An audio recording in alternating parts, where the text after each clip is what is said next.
Dragon ball की सबसे मजबूत किंवदंती अध्याय 341 परमेश्वर के ग्रह का विनाश।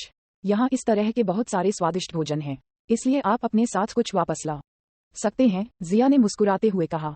वह जानता था कि इसके साथ ग्रह होंगशान कम से कम इस मोटी जांघ पर निर्भर हो सकता है।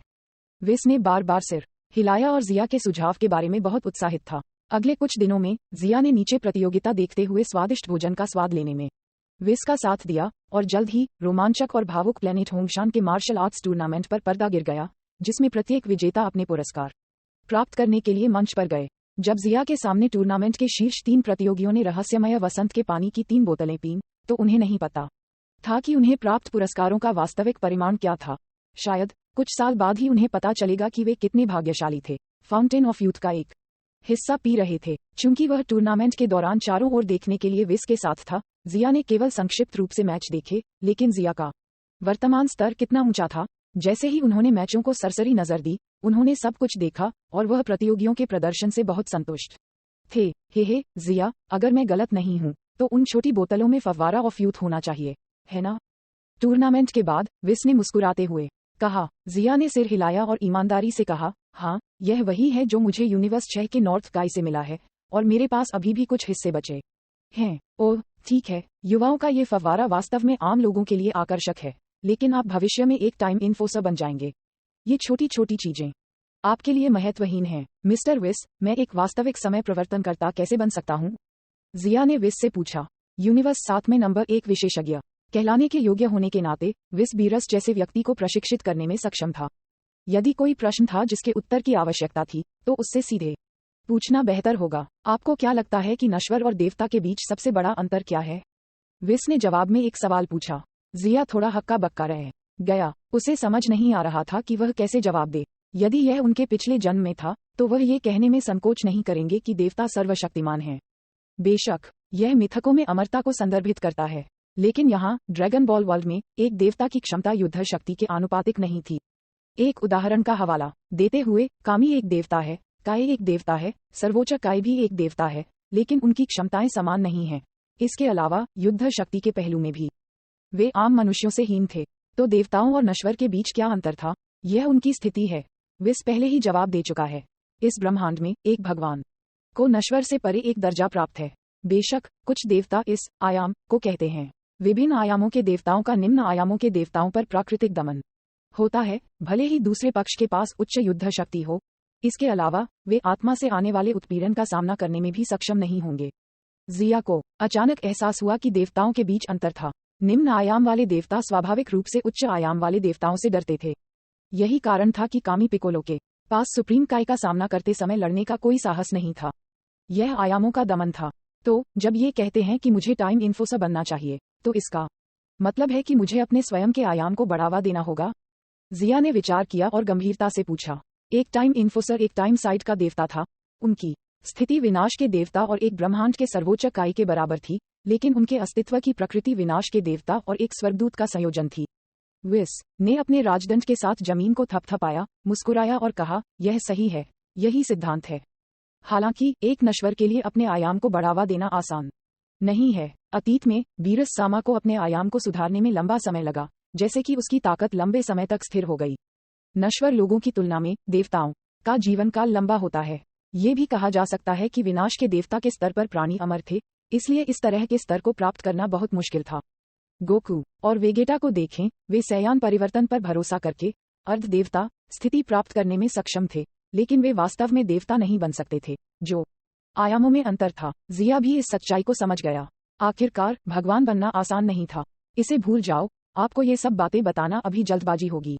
जब आप विनाश के देवता के ग्रह में प्रशिक्षित होने के लिए प्रवेश करते हैं, तो आप इसे समझेंगे।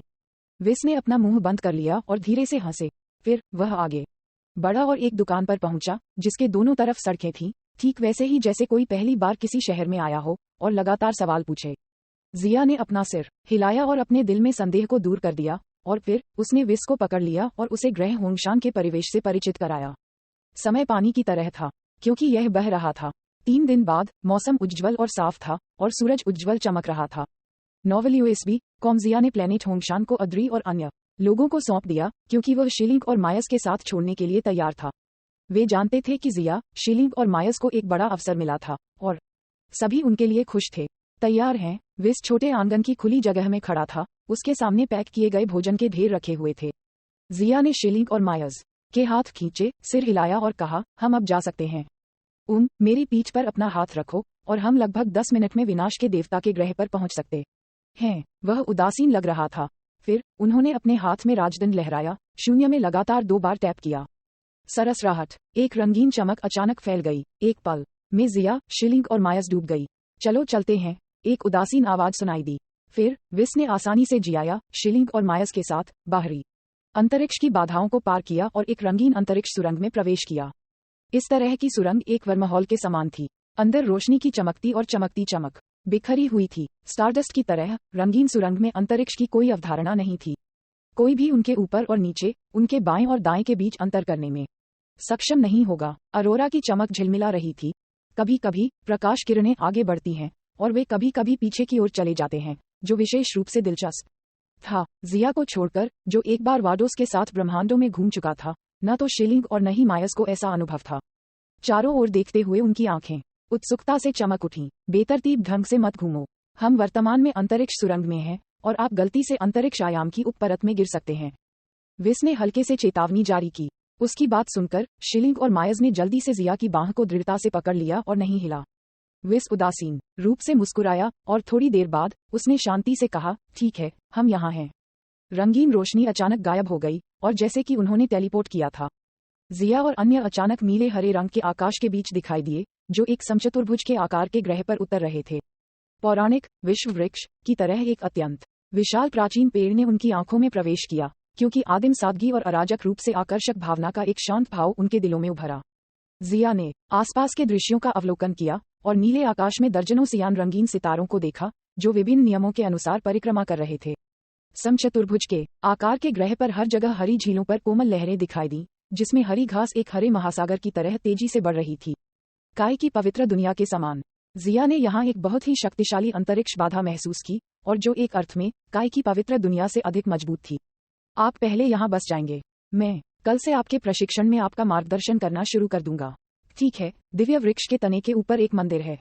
यह वह जगह है जहाँ बीरस सामा सो रहा है, इसलिए आपको इसके पास नहीं जाना चाहिए, अन्यथा तुम बीरस समा को जगाओगे और मेरे लिए उसे समझाना आसान नहीं होगा। विस ने अपनी उंगलियों की ओर इशारा किया और विशेष रूप से चेतावनी दी। जिया और अन्य लोगों ने सिर हिलाया। ब्रह्मांड के विनाश के देवता साथ बीरस की एक शक्तिशाली प्रतिष्ठा थी, इसलिए जिया उसे अपमानित नहीं करना चाहता था। कम से कम अभी के लिए वह अभी तक विनाश के देवताओं के समान स्तर पर खड़े होने के योग्य नहीं था। ड्रैगन बॉल की सबसे मजबूत किंवदंती अध्याय 342। भगवान स्टार का निर्माण। ये देखने के बाद कि जिया ने उसके शब्दों को सुना था, विस ने सिर हिलाया और हल्के से अपने हाथ में राजदंड लहराया। जिया और अन्य पर मार्शल आर्ट सूट की सामग्री अचानक बदलने लगी और यह बहुत भारी हो गया। पसीने के जगमगाते मोतियों से टपकते हुए ऐसा लग रहा था जैसे जिया के दिल पर कोई पहाड़ दबा रहा हो। विस का पुनः समायोजन केवल उनके वजन को कई बार बढ़ाने के लिए नहीं था, बल्कि इससे भी महत्वपूर्ण बात यह है कि यह आयाम के दमन को बढ़ाने के लिए था। आज से आप इस वातावरण में रहेंगे, विस ने उदासीन रूप से कहा। हाँ प्लीज, जिया, शिलिंग और मायर्स ने गंभीरता से सिर हिलाया। वे जानते थे कि यह अवसर दुर्लभ था, इसलिए स्वाभाविक रूप से कोई शिकायत नहीं थी। इसके बाद, जैसे कि कंज्यूरिंग करतब दिखाते हुए, विस ने झील के किनारे केबिन को बदल दिया, जिससे जिया और अन्य लोग इसमें चले गए। विनाश के देवता के ग्रह की परिक्रमा करने वाले 4 सूर्य थे, इसलिए कोई रात नहीं थी। करीब 8 घंटे बाद विस एक बार फिर जिया के सामने पेश हुए। अभी विस पहले की तुलना में अधिक गंभीर था, गंभीरता से एक शिक्षक की भूमिका में प्रवेश कर रहा था। जिया, आप ब्रह्मांड 7 में पैदा हुए तीसरे अंतरिक्ष समय नियंत्रक हैं और दानव क्षेत्र के अन्य 2 लोगों को अलग रखते हुए आप पहले प्रशिक्षु टाइम एनफोर्सर हैं। इसलिए पहला कदम अपने आयाम को बढ़ाना है। बेशक इससे आपकी ताकत धीरे धीरे सुधर सकती है, लेकिन आपको ये समझना चाहिए कि जितना अधिक मूल बातें टैम्पर्ड होंगी, भविष्य में आप उतने ही शक्तिशाली बनेंगे। इसके अलावा जब तक आप एक वास्तविक देवता बन जाते हैं, तब तक आपका जीवन अनिश्चित काल तक बढ़ाया जाएगा। विस ने उसे स्पष्ट रूप से एक देवता की विशेषताओं को समझाया। जिया ने गंभीरता से सुना और समय समय पर सिर हिलाया। देवताओं को प्रशिक्षित करने की प्रक्रिया मुख्य रूप से उनके आयाम के सुधार पर केंद्रित थी, लेकिन परिणामस्वरूप उनकी शक्ति वृद्धि धीमी हो जाएगी। हालांकि लाभ भी बहुत अधिक थे।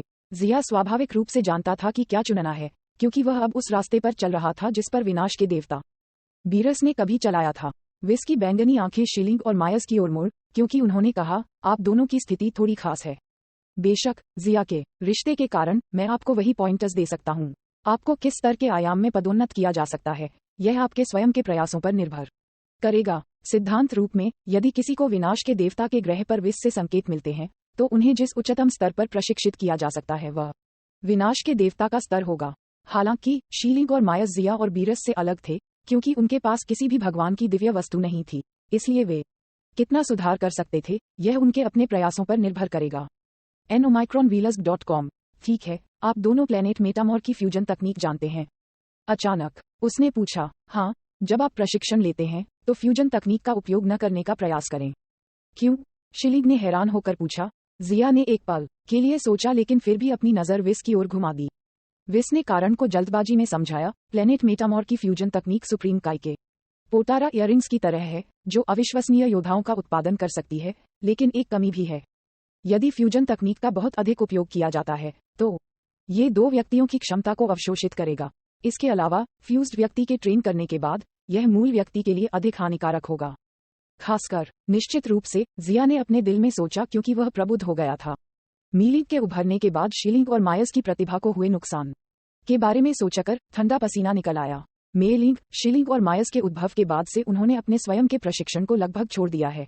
इसलिए, हालांकि वे दोनों सुपर सैयान बन गए हैं, वे अब तक सुपर सैयान के बहुत बुनियादी स्तर पर बने हुए थे। इसके अलावा, वे दोनों केवल सुपर सैयान थे, जबकि मेलिंग पहले से ही सुपर सैयान 2 स्तर पर थे। आप दोनों मीलिंग में फ्यूज होने के बाद प्रशिक्षण के आदी हैं, इसलिए ऐसा लगता है कि उसकी ताकत तेजी से बढ़ रही है। हालांकि, आप दोनों को एहसास नहीं है कि यह आपके अपने शरीर को कितना नुकसान पहुंचा रहा है।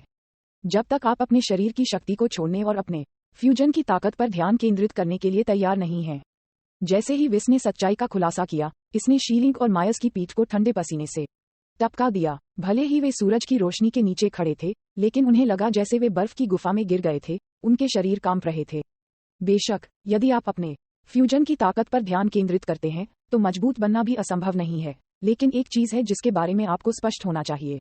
विस एक पल के लिए रुके और कहा, चाहे वह प्लेनेट मेटामॉर की फ्यूजन तकनीक हो या सुप्रीम काई की पोटारा इयररिंग्स, एक बार फ्यूजन योद्धा की ताकत ब्रह्मांड की सीमा तक पहुंच जाती है, तो इसे बढ़ाया नहीं जा सकता है।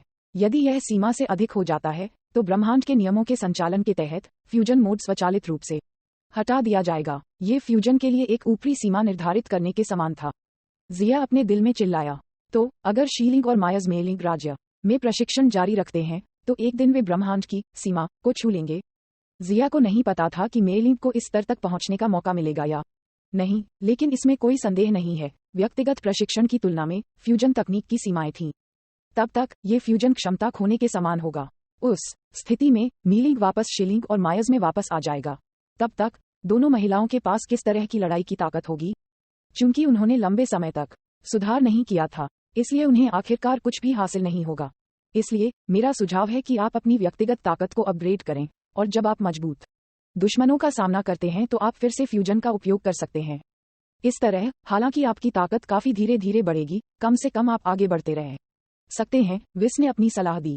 शीलिंग और मायर्स ने सिर हिलाया और फिर संकट में पूछा, मिस्टर विस, ऐसा लगता है कि हमारी वर्तमान क्षमता को मीलिंग ने छीन लिया है, इसलिए हाल के वर्षों में सुपर सैयान को प्रशिक्षण पहले से ही हमारी सीमा रही है। इस प्रकार, हमें क्या करना चाहिए? यदि उन्हें जल्दी सूचित किया गया था, तो वे प्रशिक्षण के लिए मेलिंग में नहीं बदलेंगे। विस ने हंसते हुए कहा, इससे कोई फर्क नहीं पड़ता कि आपकी क्षमता समाप्त हो गई है। जब तक आपका आयाम बढ़ेगा, तब तक आपका जीवन स्तर बदल जाएगा और नई क्षमता उत्पन्न होगी। ठीक है, इतना कहने के बजाय मैं आपको व्यक्तिगत रूप से अपने प्रशिक्षण के माध्यम से इसे महसूस करने दूंगा।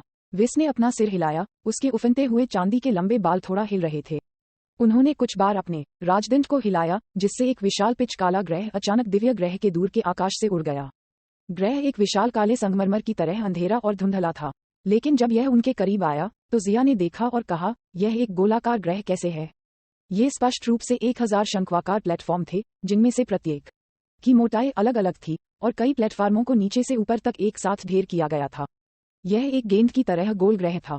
अचानक जिया ने इन प्लेटफार्मों को देखने के बाद परिचितता की भावना महसूस की। जिया चिल्लाया, क्या ये क्रिएटिव गॉड प्लेटफॉर्म की तरह नहीं है जिसे वाडोस ने मेरे लिए व्यवस्थित किया था जब मैं यूनिवर्स 6 में था? हालांकि ये सिर्फ इतना है कि यूनिवर्स 6 की वेदी में 5 मंजिल हैं, लेकिन इसमें 1000 मंजिल हैं। इस काले सुपर ग्रह को क्रिएटिव गॉड स्टार कहा जाता है और यह क्रिएटिव गॉड प्लेटफॉर्म्स की 1000 मंजिलों से बना है। विनाश के देवता के ग्रह में इस सृजन करने वाले भगवान तारे के पास महान शक्ति है और दिव्य ग्रह के परिचालन नियमों के तहत प्रत्येक मंजिल को तोड़ना आपके आयाम को बढ़ाएगा।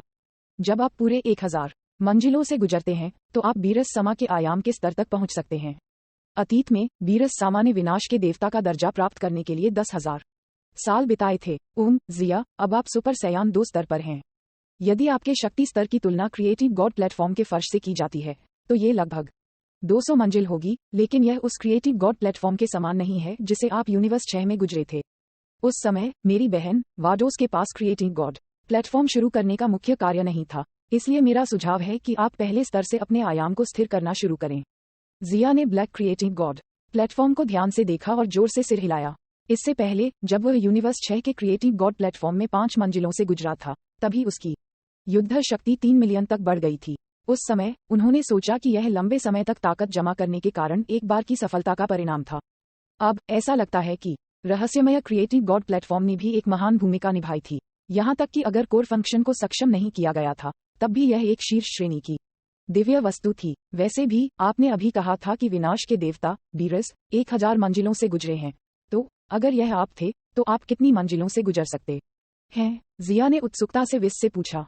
जिया मोटे तौर पर जानता था कि एक सुपर सयान शायद केवल 100 मंजिलों से गुजर सकता है, और वह एक सुपर सयान 2 योद्धा जो सामान्य सीमाओं से परे चला गया था केवल 200 मंजिलों से गुजर सकता था। वह विस की ताकत के स्तर के बारे में बहुत उत्सुक था। विस हंसे, उन्होंने अपनी उंगलियों को बढ़ाया और हल्के से उन्हें हिलाया। अगर यह मैं हूं तो लगभग 1500 मंजिलें, लेकिन ये पहले से ही कुछ ऐसा नहीं है जिसकी गणना विनाश के देवता के ग्रह का निर्माण भगवान स्टार कर सकता है।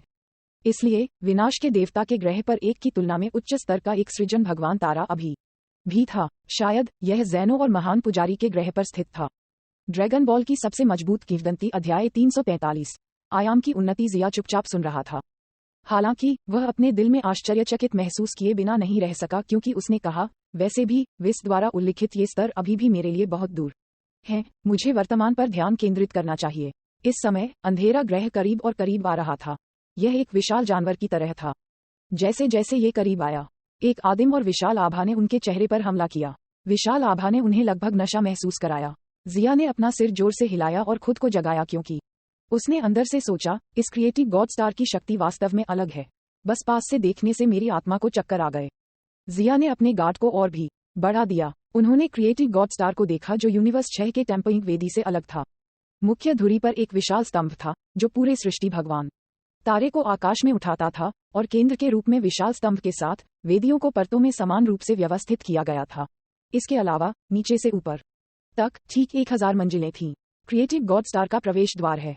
विस ने दूर से वेदियों की ओर इशारा किया और कहा, उसकी आंखें श्रद्धा के संकेत प्रकट करती हैं। करीब से देखने पर पता चला कि हर वेदी के किनारे प्राचीन देवताओं की भाषा की तरह विभिन्न प्रकार के विकृत चरित्र और विचित्र पैटर्न उत्कीर्ण किए गए थे। यदि कोई इसे समझने के लिए अपने दिल का इस्तेमाल करता है तो वह उनमें से 3 बड़े गोल्ड प्लेटेड पात्रों को भी पढ़ने में सक्षम होगा, जिसमें लिखा था, क्रिएटिव गॉड स्टार। विस ने अपना राजदंड लहराया और वेदी की ओर उड़ान भरने के लिए जिया, शिलिंग और मायस को साथ लाया। जैसे जैसे वे इसके करीब आते गए, उनकी आत्माओं में विशालता की भावना परिलक्षित होती गई। ये क्रिएटिव गॉड स्टार की पहली मंजिल है। क्रिएटिव गॉड स्टार की पहली मंजिल पर कदम रखते हुए एक आकर्षक बल जो पृथ्वी के गुरुत्वाकर्षण से अधिक था, आसपास के पदार्थ में चूसा गया, और तापमान और दबाव भी उसी समय बदल गया। हालांकि जिया के समूह पर इन सभी ताकतों का कोई प्रभाव नहीं पड़ा। जिया, यह आपके प्रशिक्षण में पहला कदम है। पहली मंजिल के प्रशिक्षण को कम मत समझो। यहाँ का वातावरण उतना तनावपूर्ण नहीं है जितना आपने कहा, लेकिन क्रिएटिव गॉड स्टार की प्रत्येक मंजिल में एक अनूठा आकर्षण है। जब आप अंदर के अर्थ को समझ लेते हैं तो आप दूसरी मंजिल में प्रवेश कर सकते हैं। यदि आप बलपूर्वक तोड़ने की कोशिश करते हैं, भले ही आप हजारों मंजिलों से गुजर सकते हैं, तो आप कोई स्थिति जमा नहीं कर पाएंगे। विस ने क्रिएटिव गॉड स्टार के प्रशिक्षण महत्व को गंभीरता से इंगित किया। जिया को सलाह दी कि वह आंख बंद करके जल्दबाजी न करें। हाँ, जिया ने ऊंची आवाज में सहमति व्यक्त की। फिर उन्होंने पहली मंजिल पर विवेकपूर्ण रूप से प्रशिक्षण लेना शुरू कर दिया, जबकि विस ने लगातार साइड से संकेत दिए। जिया जानता था कि यह अवसर बहुत दुर्लभ था, इसलिए उसने गंभीरता से प्रशिक्षण लिया। शिलिंग और मायस भी विवेकपूर्ण तरीके से टीम में प्रशिक्षण ले रहे थे। मेलिंग के रूप में अधिक प्रशिक्षण के कारण उन्होंने अपनी बहुत सारी क्षमता खो दी थी, इसलिए उन्हें नुकसान की भरपाई करने के लिए अपने आयाम को बढ़ाने की तत्काल आवश्यकता थी। नोवेल USB.com ये देखकर कि जिया, शिलिंग और मायस का प्रशिक्षण साथ साथ चल रहा था, विस मुस्कुराया और जिया से कहा, यहाँ क्रिएटिव गॉड स्टार की शक्ति को ठीक से समझें। हाँ, जिया ने खुशी से जवाब दिया और शिलिंग और मायस के साथ उन्होंने आयाम के उन्नयन द्वारा लाई गई आध्यात्मिक उत्तेजना का आनंद लिया।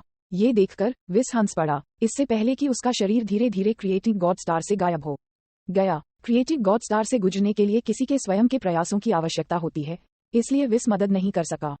क्रिएटिव गॉड स्टार की प्रत्येक मंजिल एक विशाल महाद्वीप थी, जिसमें पहाड़ों की पंक्तियां थीं, लेकिन यहाँ जिया, शिलिंग और मायस के अलावा कोई अन्य जीवित प्राणी नहीं थे। आखिरकार, सामान्य जीवित प्राणी विनाश के ग्रह के शक्तिशाली भगवान पर रहने के योग्य नहीं थे। 7 दिन बाद जिया ने पहली मंजिल के आकर्षण को समझा और उसके आध्यात्मिक आयाम का स्तर तुरंत काफी हद तक बढ़ गया। उनका जीवन स्तर अब आम लोगों के स्तर पर नहीं था।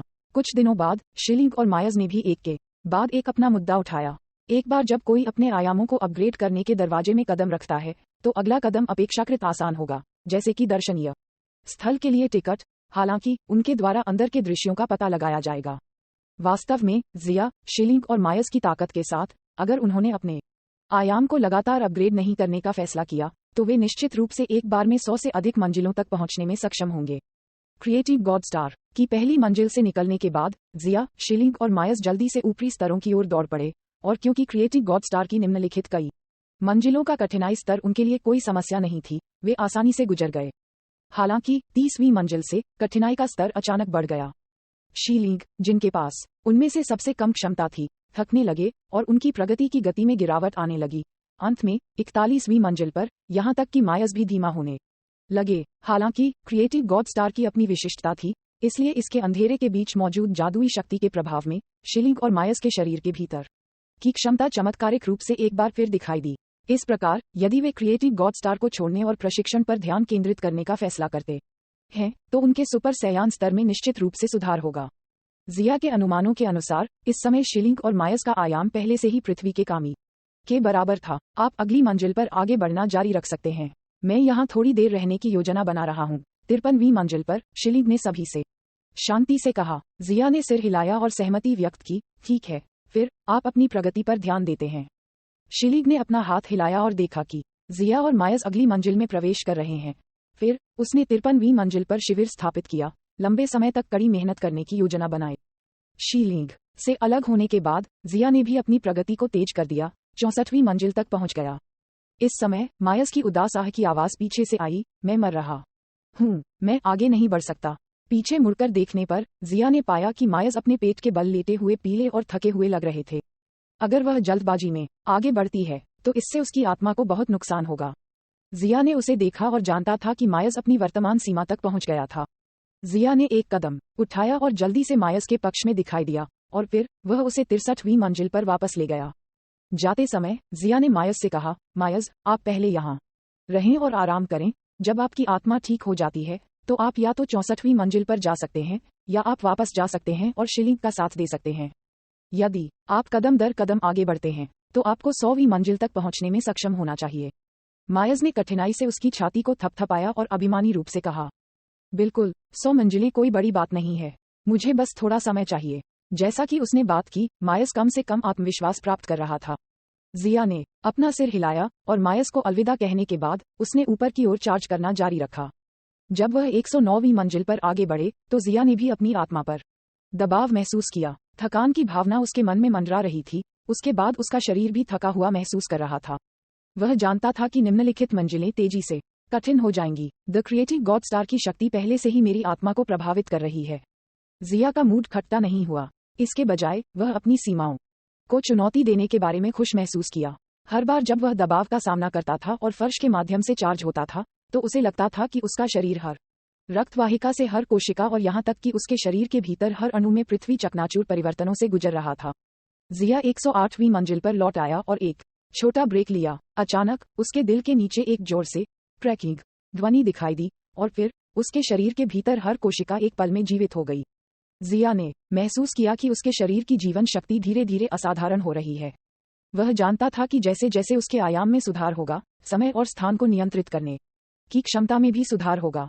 दुर्भाग्य से जिया की ताकत नहीं बदली थी। और यह अभी भी सुपर सैयान 2 के स्तर पर था। ड्रैगन बॉल की सबसे मजबूत किंवदंती अध्याय 344। रोकना। जिया मुस्कुराया। वह एक अच्छे मूड में था क्योंकि उसने बुदबुदाया, ये क्रिएटिंग गॉड स्टार वास्तव में विनाश के भगवान द्वारा पहले इस्तेमाल किए जाने वाले प्रशिक्षण मैदान होने के योग्य है। साथ ही आसपास के वातावरण में किसी तरह की जादुई शक्ति होती है।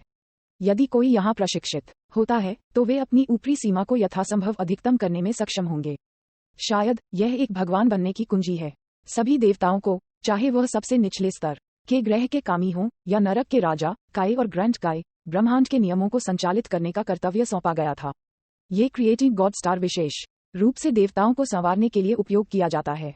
जीवन स्तर में थोड़ी सी छलांग के साथ जिया ने धीरे धीरे क्रिएटिव गॉड स्टार के जादुई पहलू को महसूस किया। इसमें न केवल प्रत्येक मंजिल पर एक अद्वितीय जलवायु और गुरुत्वाकर्षण था, बल्कि किसी की क्षमता को बढ़ावा देने के लिए एक अत्यंत रहस्यमय और अस्पष्ट शक्ति भी थी। पूर्व की तुलना में उत्तरार्ध स्पष्ट रूप से अधिक मूल्यवान था। ये किसी को नोटिस किए बिना ऊर्जा उपयोग की दक्षता को अनुकूलित और सुधार सकता है। यहाँ तक कि शिलिंग और मायर्स, जिनकी क्षमता समाप्त हो गई थी, इसके प्रभाव से ठीक हो गए थे। समय पानी की तरह था, धीरे धीरे बीत रहा था और पलक झपकते ही 4 महीने से अधिक समय बीत चुका था। क्रिएटिव गॉड स्टार की पहली कई सौ मंजिलों में काफी कम आयाम था और गुजरना काफी आसान था। 64वीं मंजिल पर मायर्स के मुंह से घास का एक छोटा सा ब्लेड लटक रहा था और उसके पैर पूरी तरह से फैले हुए थे क्योंकि वह एक घास के मैदान पर पड़ी थी। एक बड़े चरित्र के आकार को मानते हुए वह आकाश में 65वीं मंजिल को देखते हुए हैरान हुए बिना नहीं रह सकी। इस समय शिलिंग 63वीं मंजिल से ऊपर आया। जब उसने मायर्स को देखा तो शिलिंग ने पूछा, क्या आप पिछले कुछ महीनों से यहाँ हैं? खुद से ऊपर जाना बोरिंग है और मैं जिया के साथ पकड़ नहीं सकता, तो मैं यहाँ आपका इंतजार कर रहा हूँ। novelUSB.com। मायर्स ने कहा, हालांकि मैंने इन कुछ महीनों में अपना रास्ता बनाना जारी नहीं रखा, लेकिन मैंने अपना सारा समय प्रशिक्षण में बिताया है। शिलिंग ने संदेह में उसकी ओर देखा और पूछा, क्या आपको कोई सफलता मिली? बेशक, मेरी क्षमता वापस आ गई है, मायर्स को जवाब देते हुए बेहद गर्व हुआ। ये कहने के तुरंत बाद मायर्स एक सुपर सैयान में बदल गया। उसकी सुनहरी आभा उग्र हो गई। वह पहले की तुलना में अधिक शक्तिशाली था। सुपर सैयान क्षेत्र में चढ़ गया। शिलिंग अब तक बहुत कुछ समझ चुका था। जैसे जैसे उनका जीवन स्तर बढ़ेगा, उनकी क्षमता, दीर्घायु और ताकत में भी सुधार होगा। उन्होंने कहा, 64वीं मंजिल पर पूरी तरह से ढलने के बाद मैं ऊपर की ओर बढ़ना जारी रखूंगा। हमारी वर्तमान ताकत के साथ हमारी सीमा लगभग 100 मंजिल होनी चाहिए। शिलिंग ने कहा, ठीक है, चलो कड़ी मेहनत करते हैं। मायर्स ने गंभीरता से कहा। वास्तव में शिलिंग और मायर्स के लिए, जिनकी ताकत एक साधारण सुपर सैयान से थोड़ी अधिक थी, क्रिएटिव गॉड प्लेटफॉर्म की पहली 100 मंजिलों के लिए कठिनाई का स्तर कुछ भी नहीं था। हालांकि उन्होंने महसूस किया कि उनके प्रशिक्षण की कुंजी केवल विभिन्न मंजिलों के माध्यम से जल्दी करना नहीं था, बल्कि अपने स्वयं के स्रोत को अनुकूलित करने के लिए क्रिएटिव गॉड स्टार की शक्ति का उपयोग करना था। आखिरकार इस तरह से उनके जीवन स्तर को बेहतर बनाने के कई अवसर नहीं होंगे। अगर जिया के साथ उनका कोई खास रिश्ता नहीं होता तो उन्हें यह मौका भी नहीं मिलता। शिलिंग ने जोर से सिर हिलाया और समझना शुरू कर दिया। 10 दिनों से अधिक समय के बाद वे अगली मंजिल पर उड़ गए और उसके बाद वे निम्नलिखित मंजिलों के माध्यम से 100वीं मंजिल तक फैल गए। 100वीं मंजिल में प्रवेश करने के बाद शिलिंग ने महसूस किया कि यह पिछली मंजिलों से अलग था। क्रिएटिव गॉड स्टार की हर 100वीं मंजिल के बीच एक स्पष्ट विभाजन था। यदि 100वीं मंजिल के नीचे की मंजिलें कामी स्तर के स्तर पर देवताओं के लिए थीं, तो 100वीं मंजिल के बाद की मंजिलें नरक के राजा के स्तर पर देवताओं के लिए थीं। क्रिएटिव गॉड प्लेटफॉर्म की 100वीं मंजिल पर दबाव अब पृथ्वी के गुरुत्वाकर्षण का ज्यामितीय गुणक नहीं था। इसके अलावा, क्योंकि गुरुत्वाकर्षण हर इंच और हर पैर में प्रकट होता था, यहाँ अंतरिक्ष पूरी तरह से अलग था और यहाँ तक कि जिस दिशा में गुरुत्वाकर्षण इंगित कर रहा था वह अलग था। इसलिए जिस तरह से गुरुत्वाकर्षण तरंगों को प्रेषित किया गया था वह पूरी तरह से अराजक था। उदाहरण के लिए, उनकी छाती पर गुरुत्वाकर्षण पृथ्वी के गुरुत्वाकर्षण का 350 गुना था और दिशा ऊपर की ओर थी। हालांकि जब यह आंखों की स्थिति तक पहुंच गया तो गुरुत्वाकर्षण अचानक 420 गुना बढ़ गया और दिशा नीचे की ओर हो गई। इसके अलावा उनके शरीर में हर जोड़ अलग अलग दबाव में था। इस तरह की अजीब विकृतियों ने लोगों के लिए अनुकूलन करना बहुत मुश्किल बना दिया और उनके पूरे शरीर में संचार प्रणाली को भी भारी चुनौतियों का सामना करना पड़ा।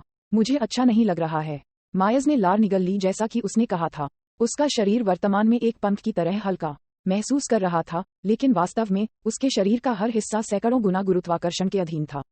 यह इच्छा शक्ति का प्रशिक्षण है। यदि पिछली 99 मंजिलें ग्रह स्तरीय देवताओं के प्रशिक्षण स्थल थे, तो निम्नलिखित मंजिलें आत्मा और शरीर के सिंक्रोनाइजेशन के साथ साथ उच्च स्तरीय आत्मा को परिष्कृत करने के लिए थीं। शिलिंग क्रॉस पैर बैठी थी, उसका सुंदर चेहरा ध्यान केंद्रित कर रहा था क्योंकि वह अराजक गुरुत्वाकर्षण तरंगों के कारण होने वाली असुविधा के अनुकूल होने की कोशिश कर रही थी। यदि वे जबरन चार्ज करते हैं तो वे अभी भी अपनी ताकत के साथ कई मंजिलों से गुजरने में सक्षम होंगे, लेकिन इसका क्या अर्थ होगा? वे केवल अपने प्रशिक्षण के प्रमुख बिंदुओं को अनदेखा करेंगे। 100वीं मंजिल के बाद क्रिएटिव गॉड स्टार की मंजिलों में प्रशिक्षण की उन्हें आवश्यकता थी, जिसे ब्रह्मांड के अन्य हिस्सों में अनुभव नहीं किया जा सकता था। इस स्तर पर अधिशेष प्रशिक्षण अब प्रभावी नहीं था, लेकिन यहाँ क्रिएटिव गॉड स्टार के जादुई पहलू की मदद से वे स्रोत को थोड़ा थोड़ा करके अनुकूलित कर सकते हैं और एक नए स्तर की ओर बढ़ सकते हैं। धीरे धीरे समय बीतता गया। शिलिंग और मायस के धीरे धीरे पहले 100 मंजिलों के अजीब गुरुत्वाकर्षण के अनुकूल होने के बाद उनके शरीर में कोशिकाओं को और अनुकूलित किया गया। कुल मिलाकर उनके भीतर ऊर्जा की कुल मात्रा में काफी सुधार नहीं हुआ, लेकिन गुणवत्ता में गुणात्मक छलांग थी। उनके पास एक ही ऊर्जा थी, लेकिन दक्षता पूरी तरह से अलग थी। उसके बाद कुछ और महीने बीत गए और शिलिंग और मायस ने तब तक चढ़ना जारी रखा जब तक कि वे अंततः 140वीं मंजिल पर नहीं रुक गए। ये पहले से ही उनकी वर्तमान सीमा थी और हर बार जब वे एक नई मंजिल पर चढ़ते थे तो उस मंजिल पर बिताया गया समय कई गुना बढ़ जाता था। कुछ प्रयासों के बाद शिलिंग ने महसूस किया कि नुकसान किसी तरह लाभ से अधिक है, इसलिए उसने भविष्य में बाद के समय के लिए इस अवसर को छोड़ने की योजना बनाई। अब तक वे लगभग 1 साल के लिए क्रिएटिव गॉड स्टार में थे। इस समय पहले की तुलना में उनका स्वभाव और सामर्थ्य दोनों पूरी तरह से बदल गए थे। यदि उनकी ताकत पहले कूलर की ताकत के बराबर या उससे थोड़ी अधिक थी, तो अब ये कूलर की ताकत से कहीं बेहतर थी या जांगिया की ताकत से भी बेहतर थी। क्रिएटिव गॉड स्टार से बाहर आने के बाद उन्होंने दूर से विस को देखा, जो चारकोल की आग पर मांस बरसा रहा था। शिलिंग और मायस को आते देख विस ने पूछा, क्या आपने प्रशिक्षण पूरा कर लिया है? बैंगनी आंखों की एक जोड़ी ने शिलिंग और मायस को देखा और फिर विस ने थोड़ा सिर हिलाया। मास्टर विस, मुझे लगता है कि हमारे स्तर को वर्तमान स्तर पर यहाँ तक ही बढ़ाया जा सकता है। इसके बाद मैं आपसे मार्शल आर्ट प्रशिक्षण के बारे में मार्गदर्शन मांगना चाहता हूँ, शिलिंग ने गंभीरता से कहा। विस ने सिर हिलाया और कहा, एक व्यक्ति खुद को सबसे अच्छा जानता है। आपकी मानसिकता बहुत अच्छी है। अरे, यहाँ कुछ स्वादिष्ट बारबेक्यू हैं, इसलिए मैं आपको खाना खत्म करने के बाद कुछ सुझाव दूंगा। ठीक है, शिलिंग ने सिर हिलाया और गर्म व्यंजनों को देखा। उसका पेट लंबे समय से भूख से कांप रहा था, इसलिए उसने बारबेक्यू लिया और उसमें खुदाई की। बारबेक्यू खाने के बाद विस ने अपना हाथ हिलाया और बारबेक्यू ग्रिल एक जादू की चाल की तरह गायब हो गए। अब आप मुझ पर हमला करते हैं और मुझे देखते हैं कि आपने इस वर्ष के दौरान क्या प्रगति की है, विस ने अपनी पीठ के पीछे दोनों हाथों से कहा।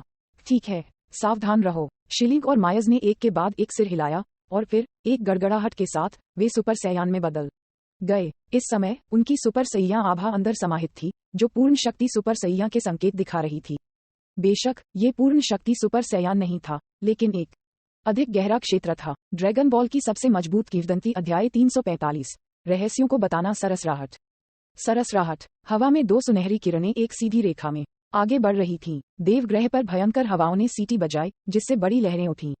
शिलिंग और मायस चुपचाप इधर उधर घूमते रहे, लगातार हैरान करने वाली तस्वीरें बनाते रहे। एक पल के लिए बाद की छवियों को अतिव्यापी किया गया और मुट्ठी की छाया और हथेली की छाया हर जगह कवर की गई। ये देखकर विस जम्हाए ली और आकस्मिक रूप से शून्य पर प्रहार किया। धमाका। मायस को उड़ते हुए भेजा गया और एक और मुक्के के साथ शिलिंग को भी पीछे की ओर उड़ते हुए भेजा गया। आपकी हरकतें बहुत दिखावटी हैं। यह एक अच्छी आदत नहीं है। यह आपके दुश्मनों के लिए हमला करने के अवसर पैदा करने की संभावना है। याद रखें, आप जितने अधिक आंदोलन करेंगे उतनी ही अधिक खामियां पैदा करेंगे। शांत रहें और प्रारंभिक दायरे को बनाए रखें। उन्होंने कहा, गलत, आपके पंच की ताकत सही नहीं है। आप मूल रूप से इसे नियंत्रित नहीं कर सकते। ये ठीक है अगर यह एक सामान्य प्रतिद्वंद्वी है, लेकिन एक विशेषज्ञ के साथ काम करते समय ये काम नहीं करेगा। एक छोटी सी चूक एक बड़ी गलती का कारण बन सकती है। इस खामी को ठीक किया जाना चाहिए, विस ने लापरवाही से कहा, लेकिन शिलिंग और मायस ने इसे ध्यान में रखा। धीरे धीरे उनके शब्द उनके कार्यों के लिए सबक में बदल गए और विस के मार्गदर्शन में उनकी ताकत में लगातार सुधार हुआ। 210वीं मंजिल पर भगवान स्टार का निर्माण। पुच्छी। उसकी त्वचा की सतह पर कई पीली सोने की रोशनी चमकी और जिया ने अपनी ऊर्जा वापस ले ली। क्रिएटिव गॉड स्टार की 210वीं मंजिल पर तुरंत एक हिंसक बवंडर दिखाई दिया और दिव्य मंच के शिखर पर एक विशाल ब्लैक होल कुछ बार चमका और फिर गायब हो गया। एक नया कोट पहनकर जिया ने आयामी अंतरिक्ष से कुछ भोजन निकाला और इसे खाया। 210वीं मंजिल पहले से ही मेरी सीमा है। हो सकता है जब मैं सुपर सैया 3 में प्रवेश करूं, तो मैं एक बार में ही 300वीं मंजिल पर पहुंच सकूं। अपना भोजन समाप्त करने के बाद जिया ने अपनी आंखें थोड़ी संकुचित कर लीं। जब शरीर और आत्मा एकता की एक निश्चित डिग्री तक पहुंचते हैं और एक दूसरे के पूरक होते हैं, तो ये किसी के जीवन स्तर की उन्नति के लिए अनुकूल होगा। विभिन्न कैस और सर्वोच्च काय कितने वर्षों तक जीवित रहे। उनके आयाम का स्तर बहुत अधिक था, लेकिन उनकी ताकत सामान्य सुपर सैया से अधिक नहीं थी। ऐसा इसलिए था क्योंकि उन्होंने केवल अपनी आत्मा और शारीरिक शक्ति को बढ़ाया था। बेशक अकेले शारीरिक शक्ति में सफलता की तलाश करना किसी के लिए अच्छा नहीं होगा। सुपर सैयान 3 मोड काफी शक्तिशाली था, लेकिन यह अभी भी मृत्यु दर का प्रतिनिधित्व करता था, जिसमें जीवनकाल देवताओं जितना लंबा नहीं था।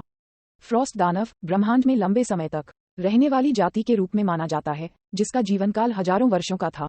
देवताओं के सामने नश्वर अभिमानी हो सकते हैं, लेकिन देवता अभी भी वैसा ही कर सकते हैं जैसा वे चाहते थे। जिया को टाइम के सुप्रीम काय द्वारा सौंपे जाने के कारण वह टाइम इन्फोसर की स्थिति के लिए एक उम्मीदवार बन गया था, और हैन को क्रिएटिव गॉड स्टार में प्रवेश करने का अवसर मिला, जो एक ऐसा उपचार था जो गोकू के पास मूल काम में भी नहीं था। खाना खत्म करने के बाद जिया ने 210वीं मंजिल पर एक छोटा ब्रेक लिया, क्योंकि उसने पहाड़ों और जंगलों की एक श्रृंखला से ढके परिवेश को देखा, और फिर वह मुड़ा और नीचे चला गया। उसके उतरने की गति बहुत तेज थी, और क्योंकि दबाव धीरे धीरे कम हो रहा था, जिया की गति नीचे उतरते ही तेज हो रही थी। उसके बाद की कई छवियां चमकी, और वह पहले से ही क्रिएटिव गॉड स्टार के बाहर निकलने पर पहुंच चुका था। फिर वह इत्मीनान से समचतुर्भुज के आकार के दिव्य तारे के नीचे तैरने लगा। विशाल दिव्य वृक्ष एक बहादुर और मजबूत योद्धा की तरह आकाश में ऊंचा था, जो विनाश के ग्रह के पूरे देवता की रक्षा कर रहा था। दिव्य ग्रह पर शीलिंग और मायस को विस से मार्गदर्शन मिल रहा था। विस की पतली आकृति एक पंख की तरह क्षणभंगुर थी, जिससे शीलिंग और मायस के सभी हमले विफल हो गए। अचानक एक सुनहरी बिजली की किरण सामने आई, क्योंकि दर्जनों छवियों को सुपरइम्पोज किया गया था। विस थोड़ा आश्चर्यचकित था, एक धुंधली मुस्कान दिखा रहा था, और उसकी पीठ के पीछे का हाथ आसानी से हर कदम का मुकाबला कर रहा था। अचानक एक सुनहरी आकृति जमीन पर उतर गई। बूम! नाजुक घास पर 2-10 मीटर लंबी दरारें खींची गई। novelUSB.com। जिया, तुम वापस आ गए हो। सुनहरे व्यक्ति को देखकर शीलिंग आश्चर्य से चिल्लाया। जिया धीरे से मुस्कुराया और सिर हिलाया। विस ने शांति से चलते हुए जिया से कहा, बुरा नहीं है, आपके वर्तमान आयाम का स्तर पहले से ही अंडरवर्ल्ड के नरक के राजा से थोड़ा अधिक है, लेकिन कैस की तुलना में अभी भी एक बड़ा अंतर है। जिया ने धीरे से मुस्कुराते हुए कहा, मैं पहले से ही अपने वर्तमान स्तर से बहुत संतुष्ट हूँ। इसमें और सुधार करना बहुत मुश्किल है। अगर मैं ऊपर समय बिताता हूँ, तो इसमें सैकड़ों साल लग सकते हैं। तो आप पहले अपनी शारीरिक शक्ति बढ़ाने जा रहे हैं, और फिर जीवन स्तर के आयाम को तोड़ने के लिए इसका उपयोग करें। विस ने सिर हिलाया और पूछताछ की, क्यों नहीं, हम सैया अभी भी इस संबंध में बहुत आश्वस्त हैं। जिया के मुंह के कोने एक मुस्कान में घूम रहे थे। जब वह अपनी शारीरिक शक्ति को बहुत उच्च स्तर पर धकेलता है, और जादुई क्रिएटिव गॉड स्टार की मदद से वह अनिवार्य रूप से तेजी से एक उच्च आयाम तक पहुंचने में सक्षम होगा। आखिरकार क्रिएटिव गॉड स्टार का उपयोग विनाश के देवता का पोषण करने के लिए किया गया था, और प्रत्येक मंजिल ताकत के सुधार के लिए बहुत महत्वपूर्ण थी। जिया केवल एक सुपर सैयान की सहज विशेषताओं का लाभ उठा रहा था। विस मुस्कुराया और कहा, यह एक चतुर तरीका है। जब बीरस सामा विनाश के देवता चरण तक पहुंचने की तैयारी कर रहा था, तो उसने ऐसा नहीं किया। अंत में विनाश के देवता के स्तर तक पहुंचने में उसे 10,000 साल लग गए। आप बीरस समा को यह सुनने नहीं दे सकते, अन्यथा परेशानी होगी। एक विराम के बाद उन्होंने जारी रखा, बीरस समा की जाति को असाधारण नहीं माना जा सकता है, लेकिन इसके बीच विनाश के 2 देवता प्रकट हुए हैं, बीरस सामा और चंपा सामा। मुझे लगता है कि आप तीनों की वजह से भविष्य में सैया प्रमुखता से उभरेंगी। विस की बात सुनकर जिया को बहुत अच्छा लगा, लेकिन वह जानता था कि अगर वह यहाँ नहीं था, तो भी गोकू और वेगेटा जैसे विशेषज्ञ सैयन के बीच दिखाई देंगे। हालांकि उस समय तक सैया रेस जैसी कोई चीज नहीं रही होगी। वैसे समय की सर्वोच्च इकाई किस तरह का अस्तित्व है? कुछ सोचने के बाद जिया ने पूछा। समय के सर्वोच्च इकाई जैसे अस्तित्व की उनकी वर्तमान समझ अभी भी अस्पष्ट और अस्पष्ट थी। विस ने खुद को बुदबुदाया और समझाया, चूंकि आप पहले से ही एक प्रशिक्षु टाइम इन्फोर्सर हैं, इसलिए मैं आपको कुछ रहस्य बता सकता हूँ। मैं विवरण सुनना चाहता हूँ, जिया ने गंभीरता से कहा। विस ने सिर हिलाया और कहा, क्रोनोआ, समय का सर्वोच्च इकाई उस मल्टीवर्स से पूरी तरह से अलग प्रणाली में मौजूद है जिसमें हम रहते हैं। मुझे नहीं पता कि मेरी बहन वाडोस ने आपको सूचित किया है कि वर्तमान में हमारे मल्टीवर्स में 12 ब्रह्मांड हैं।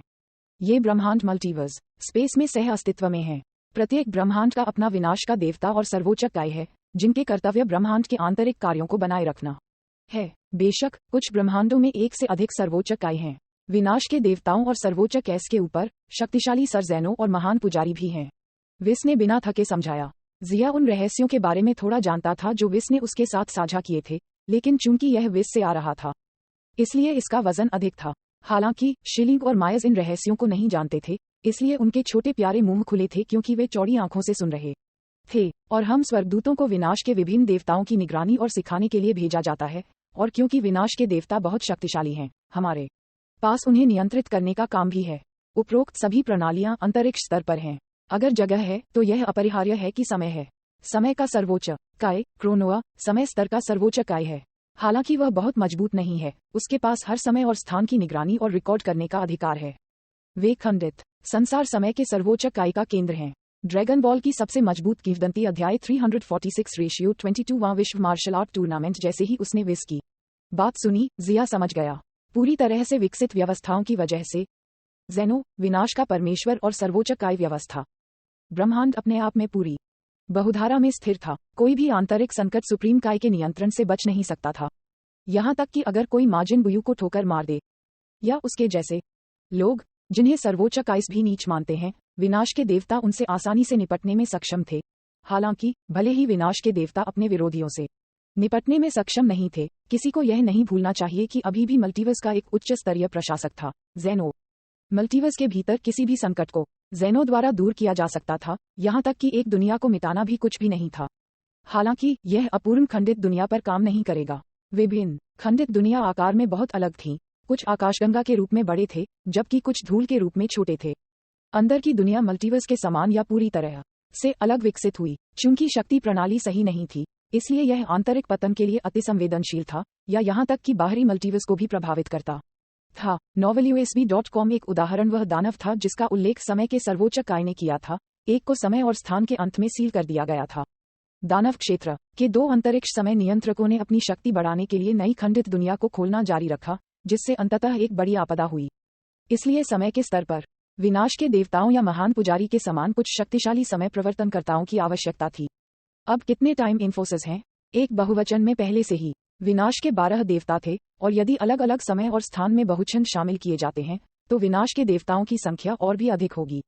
जिया ये जानने के लिए उत्सुक था कि वर्तमान में कितने टाइम इन्फोसिस थे। विस ने अपना सिर हिलाया, ये संकेत देते हुए कि वह नहीं जानता था, और कहा, एक टाइम इन्फोसा के पास टाइम डोमेन पर उच्च स्तर का नियंत्रण होता है। ये चीजें ऐसी नहीं हैं जिन्हें मैं जान सकता हूँ। आखिरकार मैं सिर्फ यूनिवर्स 7 का एक स्वर्गदूत हूँ। किसी भी मामले में आप भविष्य में हमारे ब्रह्मांड 7 के पहले बार प्रवर्तन करता होंगे। इसके बाद इन मुद्दों से उलझने के बजाय विस ने जिया को विनाश के सभी देवताओं, सुप्रीम कैस और 12 ब्रह्मांडों के स्वर्गदूतों के बारे में सूचित किया। जिया ने गंभीरता से सुना। हो सकता है जानकारी किसी दिन उसके काम आ जाए। पृथ्वी 3 साल पहले हुआ वर्ल्ड मार्शल आर्ट्स टूर्नामेंट फिर से शुरू हो गया था। अपने पूर्ववर्ती की तुलना में 22वें विश्व मार्शल आर्ट टूर्नामेंट ने लोगों की संख्या और इसके पैमाने दोनों के मामले में एक बड़ी सफलता हासिल की। शायद ये पिछले टूर्नामेंट में गोकू और टिएन शिनहान के उत्कृष्ट प्रदर्शन के कारण था कि विश्व मार्शल आर्ट्स टूर्नामेंट की लोकप्रियता बहुत बढ़ गई थी, और कई छिपे हुए स्कूलों ने अपने उत्कृष्ट शिष्यों को प्रतिभागी के लिए भेजा था। यहाँ तक कि कुछ पुरानी पीढ़ी जैसे राजा चप्पा और अन्य योद्धा भिक्षुओं ने प्रतियोगिता में भाग लिया। हालांकि प्रारंभिक में उन्होंने दुर्भाग्य से गोकू, क्रिलिन और समान क्षमता के अन्य लोगों का सामना किया। वे क्वार्टर फाइनल में भी प्रवेश नहीं कर पाए थे। एकमात्र अफसोस की बात यह थी कि इस वर्तमान टूर्नामेंट में पिछले चैंपियन टिएन शिनहान और उनके जूनियर साथी शिष्य चियात्सु की कमी थी। बस जब सभी को लगा कि गोकू चैंपियनशिप जीत जाएगा, लॉन्च नाम की एक लड़की टूर्नामेंट में शामिल हो गई, और कई लड़ाइयों से गुजरने के बाद वह विश्व मार्शल आर्ट्स टूर्नामेंट की चैंपियन बन गई। एक बड़ा काला घोड़ा वास्तव में अप्रत्याशित रूप से दिखाई दिया था। टूर्नामेंट खत्म होने के बाद गोकू और कुछ अन्य प्रतियोगियों ने एक रेस्तरां में जश्न मनाया। टर्टल स्कूल के शिष्यों ने वर्षों से एक दूसरे को नहीं देखा था, इसलिए वे सभी मजाक करते थे और हंसते थे। लॉन्च, आप अभी भी बहुत शक्तिशाली हैं, लेकिन अगली बार मैं निश्चित रूप से आपसे आगे निकल जाऊंगा, गोकू ने लड़ने की भावना से भरे हुए कहा। सुनहरे बालों वाली लॉन्च ने अपना हाथ हिलाया और हंसते हुए कहा, मुझे नहीं पता कि मुझे अगले मार्शल आर्ट टूर्नामेंट में भाग लेने का मौका मिलेगा या नहीं। इस बार उसने अपनी शक्ति दिखाने के लिए जिया और अन्य लोगों की अनुपस्थिति का लाभ उठाया, जो उसके शक्तिशाली होने का एकमात्र मौका हो सकता है। ऐसा इसलिए था क्योंकि वह जानती थी कि एक बार गोकू जैसा सैया वयस्क हो गया तो वह उसे हरा नहीं पाएगी। ओह सायंस, क्या आप मुझे कुछ समय के लिए दिखावा नहीं कर सकते? लॉन्च उसकी सांस के नीचे बुदबुदाया। दुर्भाग्य से टिएन शिनहान और चियात्सु ने इस बार प्रतियोगिता में भाग नहीं लिया। मैं वास्तव में उनसे लड़ना चाहता था। गोकू का मुंह भोजन से भरा हुआ था, जिससे उसके शब्द अस्पष्ट हो गए थे। बुल्मा ने उसके सिर पर दस्तक दी और फटकार लगाई। भोजन को निगलने के बाद बोलो। बुल्मा की दस्तक के कारण गोकू का दम घुट गया। उसने जल्दी से अपने बगल में पानी की बोतल उठाई और पानी का एक बड़ा घूंट लिया। बुला, अगली बार सावधान रहो। हम्फ। गोरा लॉन्च ने एक पकवान उठाया और खाया। कहने से पहले टिएन शिनहान एक बहुत शक्तिशाली जगह पर प्रशिक्षण ले रहा है, इसलिए यह संभव है कि वह पहले से ही मुझसे अधिक शक्तिशाली है। सच में? गोकू की आंखें चमक उठीं। जब तक ये प्रशिक्षण से संबंधित था, गोकू ने इसे बहुत गंभीरता से लिया। उन्होंने लॉन्च को ये बताने के लिए दबाव डाला कि टिएन शिनहान कहाँ प्रशिक्षण ले रहा था। हालांकि लॉन्च ने जिया से वादा किया था कि वह इसका खुलासा नहीं करेगी, इसलिए उसने कुछ नहीं कहा। बगल में बुला ने दोनों को मनोरंजन के साथ देखा और फिर वह ची की ओर मुड़ी और पूछा, अब जब मार्शल आर्ट टूर्नामेंट समाप्त हो गया है, तो आप कहाँ जाने की योजना बना रहे हैं? क्या तुम खेलने के लिए मेरे घर आना चाहते हो? ची ने अपना सिर हिलाया और बुला के अच्छे इरादों को अस्वीकार कर दिया। नहीं, मैं थोड़ी देर में हस्की के साथ कामे हाउस वापस जाऊंगा और फिर घर जाऊंगा। मैं लंबे समय से वापस नहीं आया हूँ। ची कई सालों से घर से दूर थी जब से वह मास्टर रोशी की शिष्या बन गई थी। इस बार उसने अपने वरिष्ठ प्रशिक्षु भाई गोकू की तरह ही प्रशिक्षण के लिए अकेले बाहर जाने की योजना बनाई। बुल्मा ने अपना सिर हिलाया और जोर नहीं दिया। फिर उसने चमकदार आंखों से गोकू को देखा और कहा, गोकू, तुम्हें मेरे साथ वापस जाना होगा। मेरे पिता पिछले 2 दिनों से लगातार आपके बारे में बात कर रहे हैं, और अगर उन्हें पता चलता है कि आप इतने लंबे हो गए हैं, तो वह निश्चित रूप से चौंक जाएंगे। बुल्मा ने इशारा करते हुए कहा। अभी गोकू पहले से ही उसकी थोड़ी जितना लंबा था, और वह पिछले कुछ वर्षों में केवल थोड़ा बड़ा हो गया था। ठीक है, लेकिन आपको स्वादिष्ट भोजन के साथ मेरा मनोरंजन करने के लिए तैयार रहना होगा। कोई बात नहीं, आप जो भी खाना चाहते हैं, मैं लोगों को आपके लिए तैयार कर सकता हूँ। बुल्मा आड़ू के फूल की तरह हंसे। इस समय हस्की ने क्रिलिन और यमचा से पूछा, तो क्या आप दोनों भी कामे हाउस में वापस नहीं जा रहे हैं? क्रिलिन ने अपने गंजे सिर को खुजलाते हुए कहा, मास्टर रोशी ने कहा कि हजारों किताबें पढ़ना हजारों मील की यात्रा करने जितना उपयोगी नहीं है। उन्होंने सुझाव दिया कि हम अनुभव प्राप्त करने और विभिन्न स्कूलों के मजबूत बिंदुओं को शामिल करने के लिए बाहर जाएं। मैं भी ट्रेनिंग के लिए बाहर जा रहा हूं, यमचा ने दृढ़ नजर से कहा। पिछले कुछ वर्षों में यामचा ने इसी तरह अपने प्रशिक्षण में कोई कमी नहीं की थी। वह भी लगातार ताकत बढ़ने की भावना को पसंद करने लगा। मास्टर रोशी ने अपने धूप का चश्मा समायोजित किया और कहा, आपको सच बताऊं, आपकी वर्तमान ताकत पहले से ही मेरी ताकत से अधिक हो गई है। आप केवल अधिक शक्तिशाली मार्शल आर्ट को समझ सकते हैं जब आप चारों ओर देखने और अनुभव प्राप्त करने के लिए बाहर जाते हैं।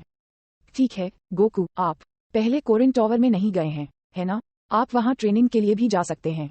क्रिलिन और यामचा ने कोरिन टॉवर नाम को अपने दिमाग में संग्रहित किया, जबकि ची ने भी चुपचाप इसे याद कर लिया।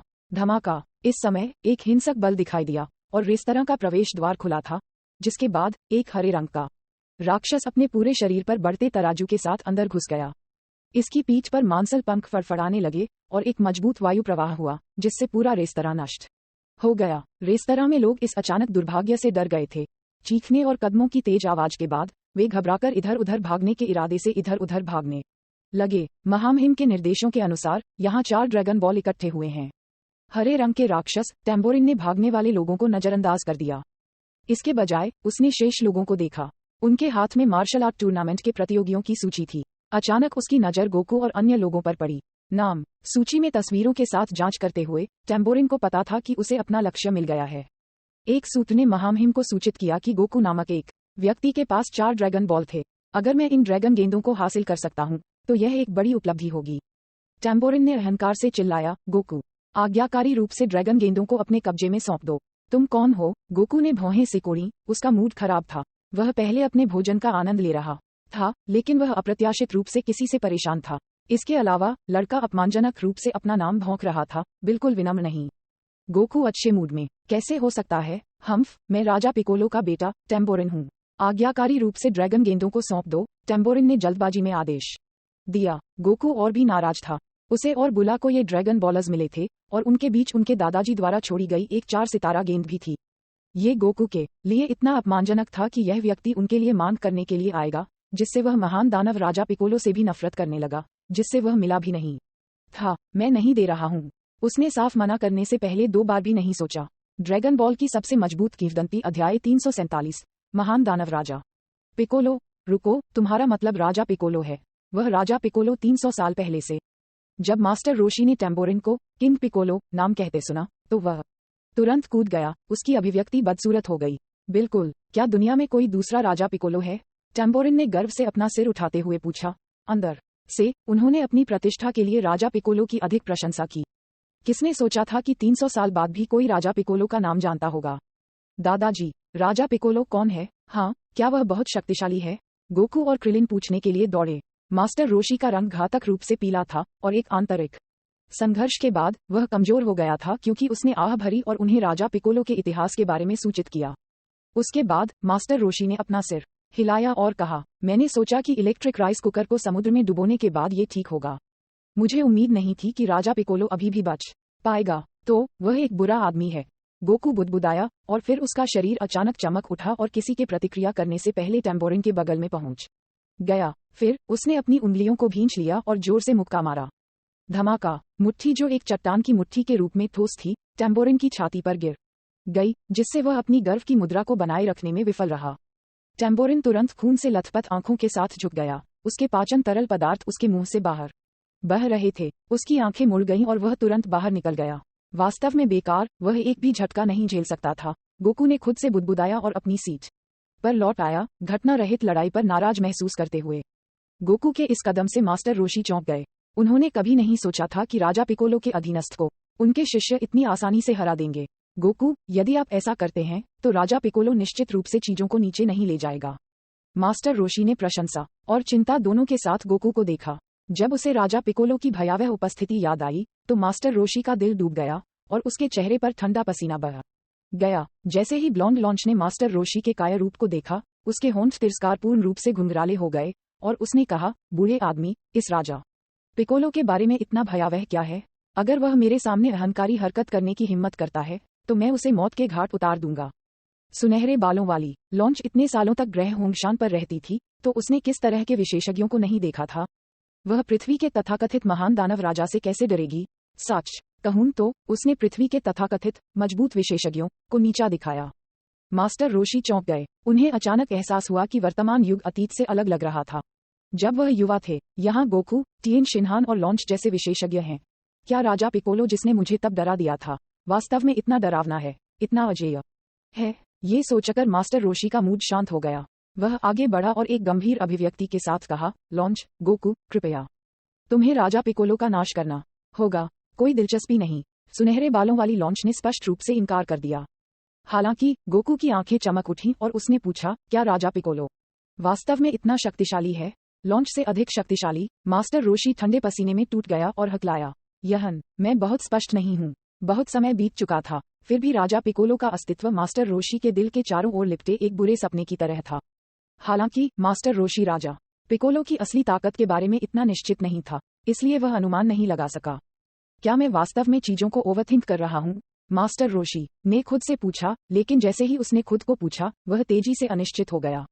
गोकू ने निराशा में सिर हिला दिया। उसने सोचा कि वह एक शक्तिशाली प्रतिद्वंद्वी के खिलाफ लड़ने के लिए होगा, लेकिन मास्टर रोशी की अनिश्चितता के कारण वह इस निष्कर्ष पर पहुंचा कि राजा पिकोलो लॉन्च जितना शक्तिशाली नहीं था। नतीजतन गोकू ने तुरंत राजा पिकोलो में रुचि खो दी। हालांकि चूंकि क्रिलिन मूल काम के विपरीत यहाँ नष्ट नहीं हुआ, इसलिए गोकू को राजा पिकोलो की असली ताकत देखने को नहीं मिली। गोकू ने हाथ हिलाते हुए कहा, मैंने बुला से वादा किया था कि मैं उसके साथ वेस्ट सिटी जाऊंगा, इसलिए राजा पिकोलो के मामले को बाद के लिए रखें। हे गोकू, तुमने अपना वादा निभाया है। बुला राजा पिकोलो के आतंक को नहीं जानता था। उसने सोचा कि वह सिर्फ एक बड़े नाम के साथ एक बुरा आदमी था। जब उसने सुना कि गोकू उसके साथ वेस्ट सिटी वापस जाने का इरादा रखता है, तो वह उत्साहित होकर चिल्लाई, जबकि अन्य चीजें लंबे समय तक उसके दिमाग के पीछे फेंक दी गईं। मास्टर रोशी ने कुछ कहना चाहा लेकिन फिर हिचकिचाया। उसने गोकू और बुला की ओर देखा और असहाय होकर आह भरी, शायद मैं वास्तव में बहुत ज्यादा सोच रहा हूँ। एक ही समय में पृथ्वी के दूसरी ओर एक घने कुंवारी जंगल के ऊपर एक बड़ा आधा खुला अंतरिक्ष यान हवा में तैर रहा था। विशाल अंतरिक्ष यान ने सूरज की रोशनी को अवरुद्ध कर दिया, जिससे जंगल पर एक छाया दिखाई दी। अंतरिक्ष यान के अंदर हड्डियों से बनी एक विशाल कुर्सी पर राजा पिकोलो का वृद्ध शरीर विशाल कुर्सी के खिलाफ झुका हुआ था। राजा पिकोलो पहले से ही बहुत बूढ़ा था। उनकी हरी त्वचा झुर्रियों से ढकी हुई थी और उनकी मांसपेशियां उतनी मजबूत नहीं थीं जितनी वे अपने युवा दिनों में हुआ करती थीं। वे उदास हो गए थे। राजा पिकोलो ने अपने हाथ में छोटी ड्रैगन बॉल को भींच लिया। क्या ये छोटी सी चीज है जो शेनरॉन को बुला सकती है और इस राजा की किसी भी इच्छा को पूरा कर सकती है जब तक कि उनमें से 7 एकत्र किए जाते हैं? पिलाफ ने अपने हाथों को रगड़ा, जमीन पर सम्मानपूर्वक घुटने टेके और उसके बगल में लंबे काले बालों वाली माई और शू थे जो दोनों इंतजार करते हुए काम रहे थे। हाँ, महान दानव राजा, जब तक आप शेनरॉन को बुलाते हैं तब तक आपकी कोई इच्छा पूरी होगी। हालांकि वर्तमान में गोकू नामक व्यक्ति के हाथों में 4 ड्रैगन बॉल हैं। हर बार जब वह गोकू के नाम का उल्लेख करता था, पिलाफ गुस्से में अपने दांत पीस लेता था। यदि गोकू नहीं होता तो पिलाफ ने सभी ड्रैगन गेंदों को इकट्ठा किया होता और शेनरॉन को बहुत पहले बुलाया होता। इस प्रकार उसे किंग पिकोलो को रिहा करने की आवश्यकता नहीं होगी। हालांकि राजा पिकोलो को रिहा करने के बाद पिलाफ को इसका पछतावा हुआ। मेरी निराशाजनक छोटी इच्छा के लिए ऐसा लगता है कि मैंने गलती की है, पिलाफ ने आह भरी। वास्तव में पिलाफ गैंग की धूर्तता के साथ भले ही ड्रैगन बॉलर्स उन्हें सौंप दिए गए हों, शायद उन्हें दुनिया पर शासन करने की कोई इच्छा नहीं होगी। यह उनके लिए सिर्फ एक समृद्ध और आरामदायक जीवन जीने के लिए पर्याप्त होगा। बेकार पिलाफ गैंग के बारे में सोचकर कोई भी यह समझने में सक्षम नहीं होगा कि दुनिया में इतना सरल और लगातार खलनायक कैसे मौजूद होगा। विशाल पत्थर की कुर्सी पर किंग पिकोलो रुचि के साथ छोटे नारंगी लाल कांच के मोती के साथ खेल रहा था। सोच रहा था कि वह नारंगी लाल मोती के लिए एक प्राकृतिक निकटता क्यों महसूस कर सकता है। अचानक राजा पिकोलो का शरीर हिल गया और उसकी आत्मा बहुत कम हो गई। लानत है, मेरा बच्चा टेम्पोरिन मारा गया है। क्या? राजा पिकोलो के बगल में एक टेरोसोर मुंह के साथ राक्षस चौंक गया। कोई है जो मार्शल कलाकारों के वर्तमान युग में टेम्पोरिन को हरा सकता है? यह निश्चित रूप से है कि गोकू। टेम्पोरिन 4 ड्रैगन गेंदों को पुनः प्राप्त करने के लिए गया। पिलाफ ने उछलकर कहा, चुप रहो। राजा पिकोलो ने उसे डांटा। पिलाफ और माई ने तुरंत अपना मुंह बंद कर लिया और डर के मारे नीचे झुक गए, बोलने की हिम्मत नहीं की। बाद में राजा पिकोलो ने अपने मुंह से एक अंडा निकाला और सिंबल नामक एक दूसरा योद्धा निकाला। उन्होंने सिंबल को गोकू को खोजने का आदेश दिया ताकि टेम्पोरिन का बदला लिया जा सके और 4 ड्रैगन गेंदों को भी वापस ले लिया जा सके। हालांकि किंग पिकोलो ने आश्चर्यजनक रूप से पाया कि स्क्रीन पर 4 ड्रैगन गेंदों के संकेत अप्रत्याशित रूप से गायब हो गए थे। ड्रैगन बॉलर सिग्नल के बिना 4 ड्रैगन बॉल नहीं मिल सकते थे। इस प्रकार राजा पिकोलो के पास शेरॉन को बुलाने का कोई तरीका नहीं था। ये किसी भी तरह से उसके लिए अच्छी खबर नहीं थी। जैसे ही उसका मूड अचानक खराब हो गया, एक ठंडी आभा बह गई और पूरे अंतरिक्ष यान में तापमान 1 दर्जन डिग्री तक गिर गया। महाराज, गोकू ने ड्रैगन बॉलर्स को छिपा दिया होगा, पिलाफ ने गुस्से में अपने चेहरे से ठंडा पसीना पोंछते हुए कहा। राजा पिकोलो ने उसे ठंड से देखा और हल्के से हंसने लगा। उसके बाद उसने अपने हाथ की एक लहर के साथ एक तूफान उड़ा दिया जिसने अंतरिक्ष यान से 3 लोगों को बूट किया। ऐसा लगता है कि हमें समय से पहले दुनिया पर शासन करने की अपनी योजनाओं को आगे लाना होगा।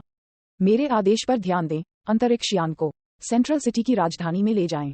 ये राजा चाहता है कि ये मनुष्य एक बार फिर दानव जाति के नियंत्रण में रहने के डर का अनुभव करें। राजा पिकोलो का वृद्ध चेहरा पुरानी यादों से भर गया था क्योंकि उसने आदेश दिया था। ऐसा लग रहा था कि वह अतीत के दर्शन को याद कर रहा था। उसका मुंह एक मुस्कान में घुंघराले था। Novel USB com. हाँ महाराज, टेरोसोर मुंह दानव ने जवाब दिया।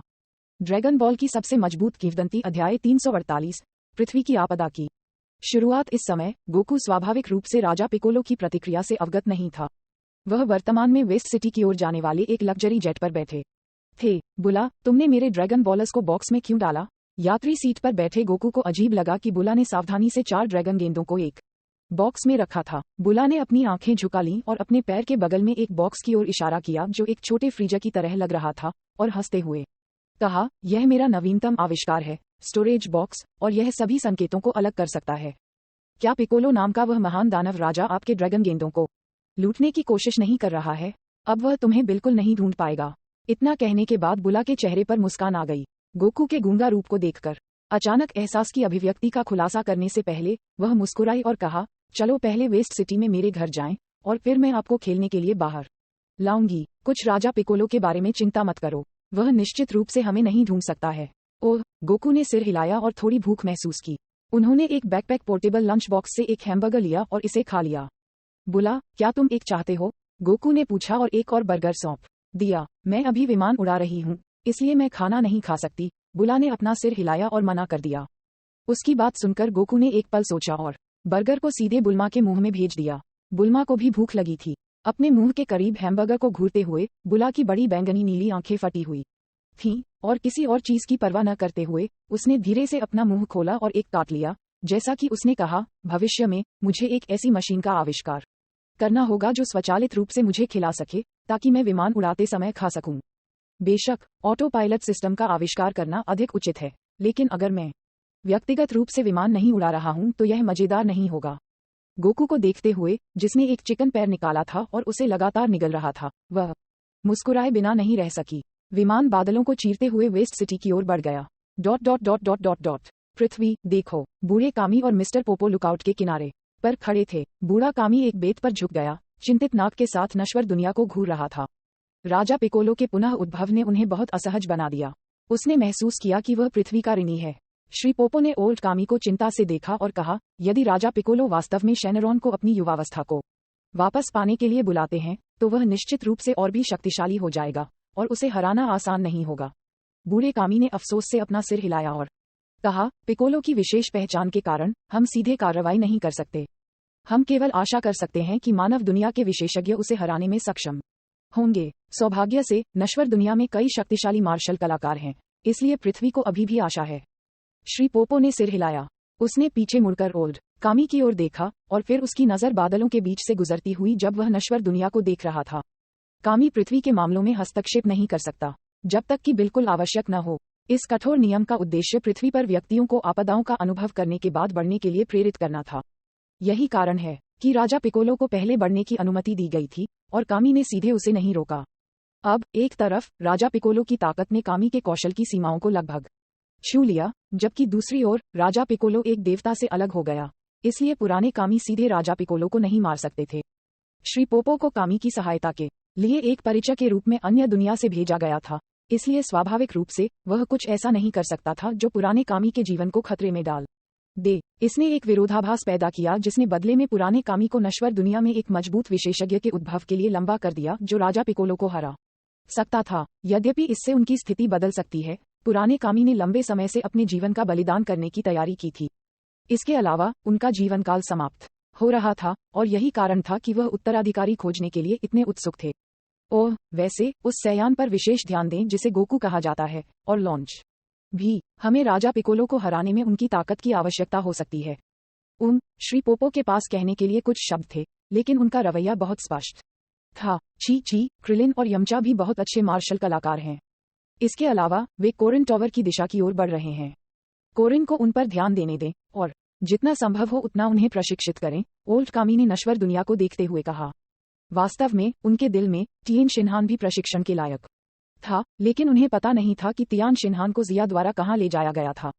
कुछ दिनों बाद कोरिन की पवित्र भूमि क्रिलिन और यामचा कोरिन टॉवर के तल पर खड़े हो गए और आकाश को सहारा देने वाले एक विशाल स्तंभ की तरह आकाश में उड़ते हाथी दांत के रंग के कोरिन टॉवर को देखने लगे, जिससे वे दोनों आश्चर्यचकित हो गए। यामचा, हम कोरिन टॉवर का अंत भी नहीं देख सकते।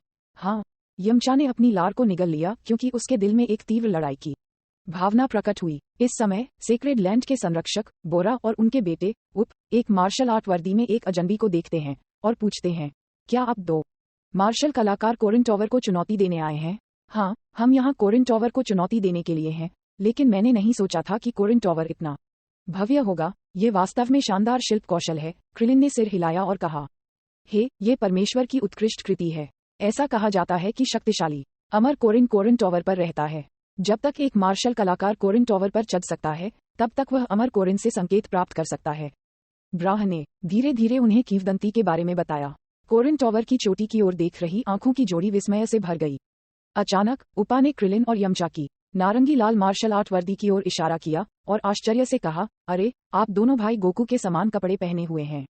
क्या आप भाई गोकू के समान स्कूल से हैं? Novel USB com. हाँ, हम और गोकू कछुआ स्कूल के शिष्य हैं। ये पता चला है कि आप गोकू को जानते हैं। क्रिलिन कुछ हद तक आश्चर्यचकित था। हमने सुना है कि गोकू पहले भी कोरिन टॉवर पर चढ़ चुका है, इसलिए हम इसे चुनौती देने के लिए आए हैं। उनकी बात सुनकर ब्रा और उपा का रवैया गर्म हो गया। चूंकि वे गोकू के साथी शिष्य हैं, तो वे हमारे मित्र भी हैं। 3 साल पहले अगर गोकू और बुला ने दुनिया के नंबर 1 हत्यारे मर्केनरी ताओ को नहीं हराया होता जब वे कोरिन टॉवर के पास से गुजर रहे थे, तो पिता और पुत्र की जोड़ी पहले ही उसके हाथों मर चुकी होती। बोरा और उपा ने क्रिलिन और यमचा का गर्मजोशी से स्वागत किया और उन्हें गोकू द्वारा भाड़े के ताओ को हराने की बात के बारे में बताया। क्रिलिन और यमचा स्वाभाविक रूप से चौंक गए। उन्होंने एक दूसरे को देखा और अंदर से आश्चर्यचकित हुए बिना नहीं रह सके।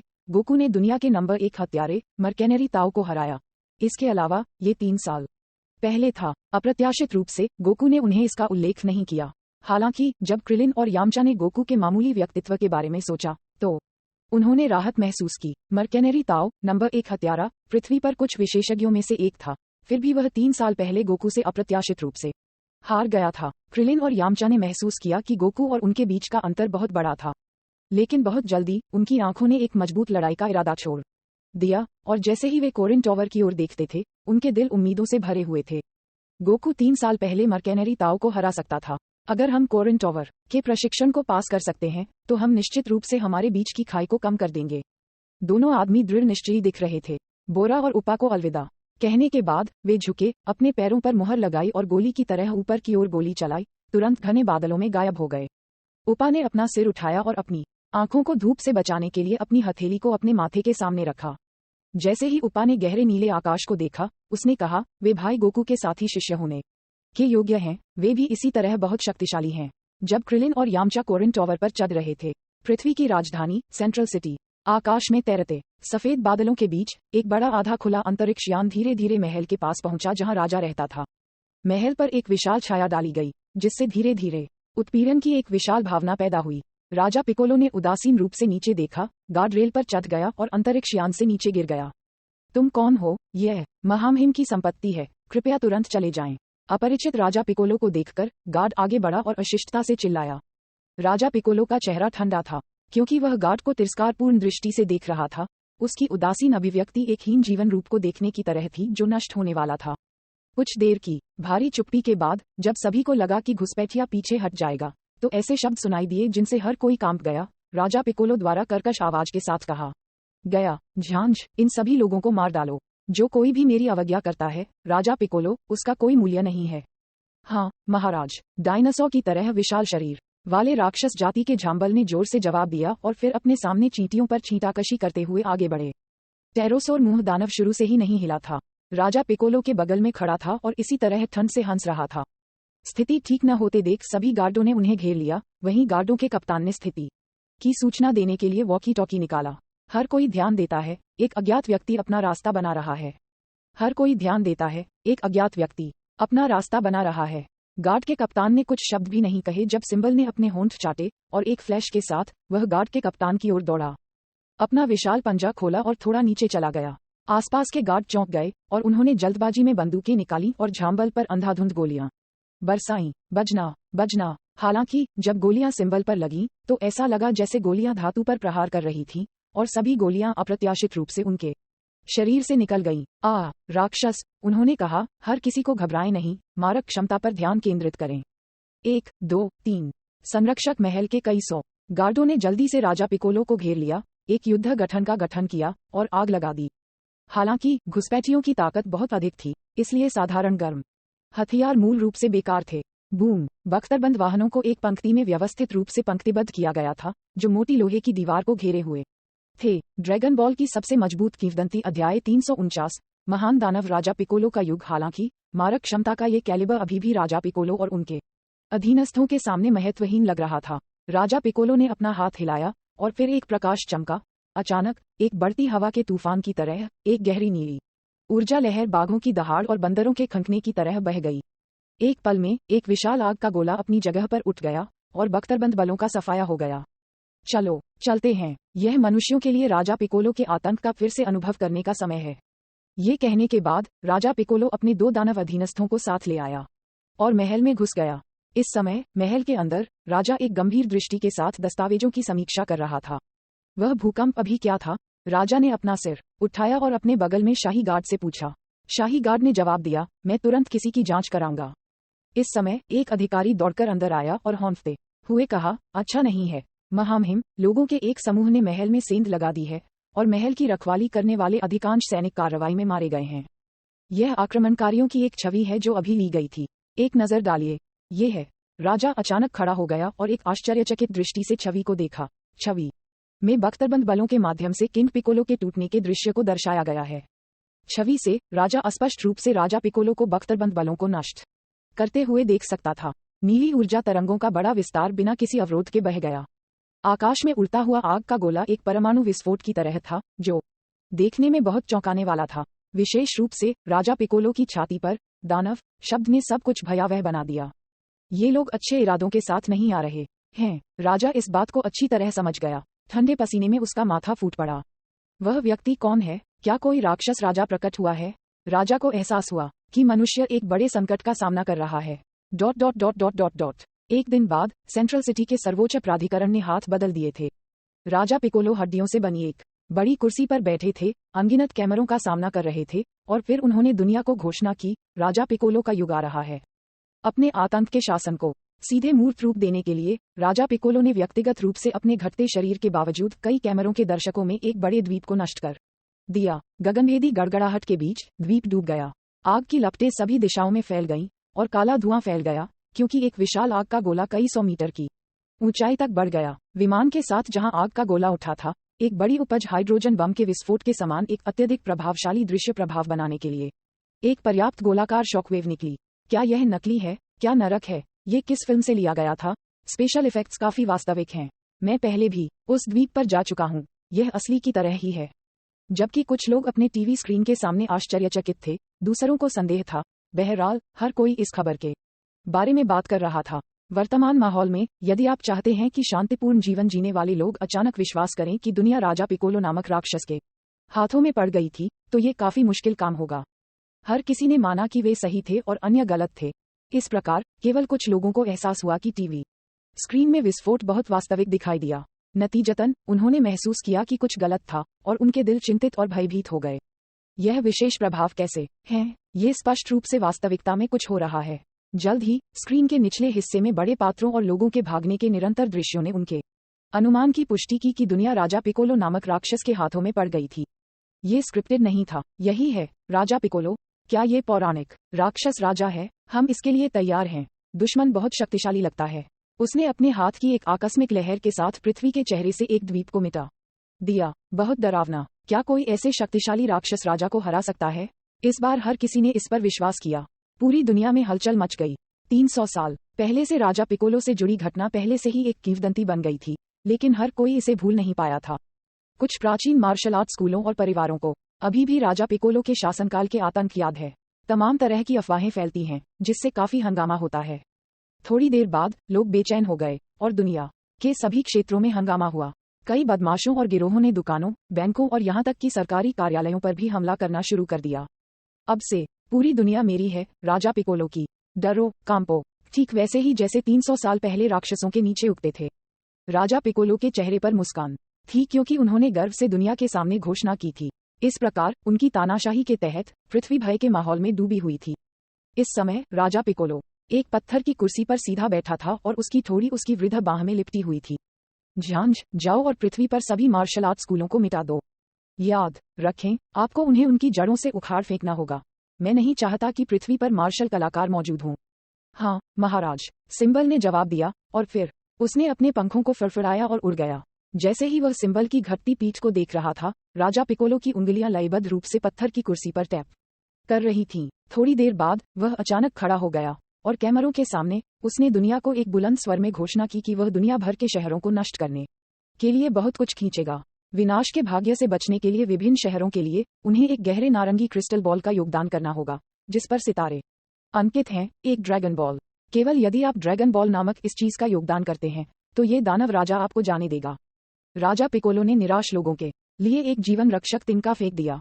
यदि वह कर सकता था, तो राजा पिकोलो बहुत से लोगों को यह नहीं बताना चाहता था कि उसका उद्देश्य 7 ड्रैगन गेंदें थीं। हालांकि राजा पिकोलो पूरी तरह से जानता था कि उसका शरीर बूढ़ा हो रहा था।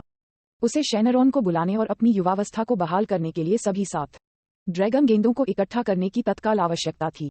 समय बर्बाद न करने के लिए उनके पास ये बुरा निर्णय लेने के अलावा कोई विकल्प नहीं था। राजा पिकोलो की घोषणा आग पर तेल डालने की तरह थी, जिससे पूरी दुनिया अधिक अराजक स्थिति में चली गई। लगातार 2 या 3 शहरों के नष्ट होने के बाद मानवता अत्यधिक भय में पड़ गई। कामे हाउस में मास्टर रोशी ने टीवी पर दृश्यों को फीके चेहरे के साथ देखा। उनके चेहरे की दाढ़ी चमक रही थी, जिससे पता चलता है कि वह इस समय कितने असहज थे। मैं राजा पिकोलो को फिर से पृथ्वी पर आपदा लाने की अनुमति नहीं दे सकता, यहाँ तक कि अगर मुझे अपने पुराने जीवन को दांव पर लगाकर उसके खिलाफ लड़ना पड़े, तो मुझे उसे फिर से सील करना होगा, मास्टर रोशी ने सोचा। नष्ट होने वाला अगला शहर है वेस्ट सिटी। टीवी स्क्रीन पर जब वेस्ट सिटी लिखे क्रिस्टल बॉल को बाहर निकाला गया, तो राजा पिकोलो ने मुस्कुराते हुए गंभीरता से घोषणा की। मास्टर रोशी की आंखें अचानक चौड़ी हो गईं।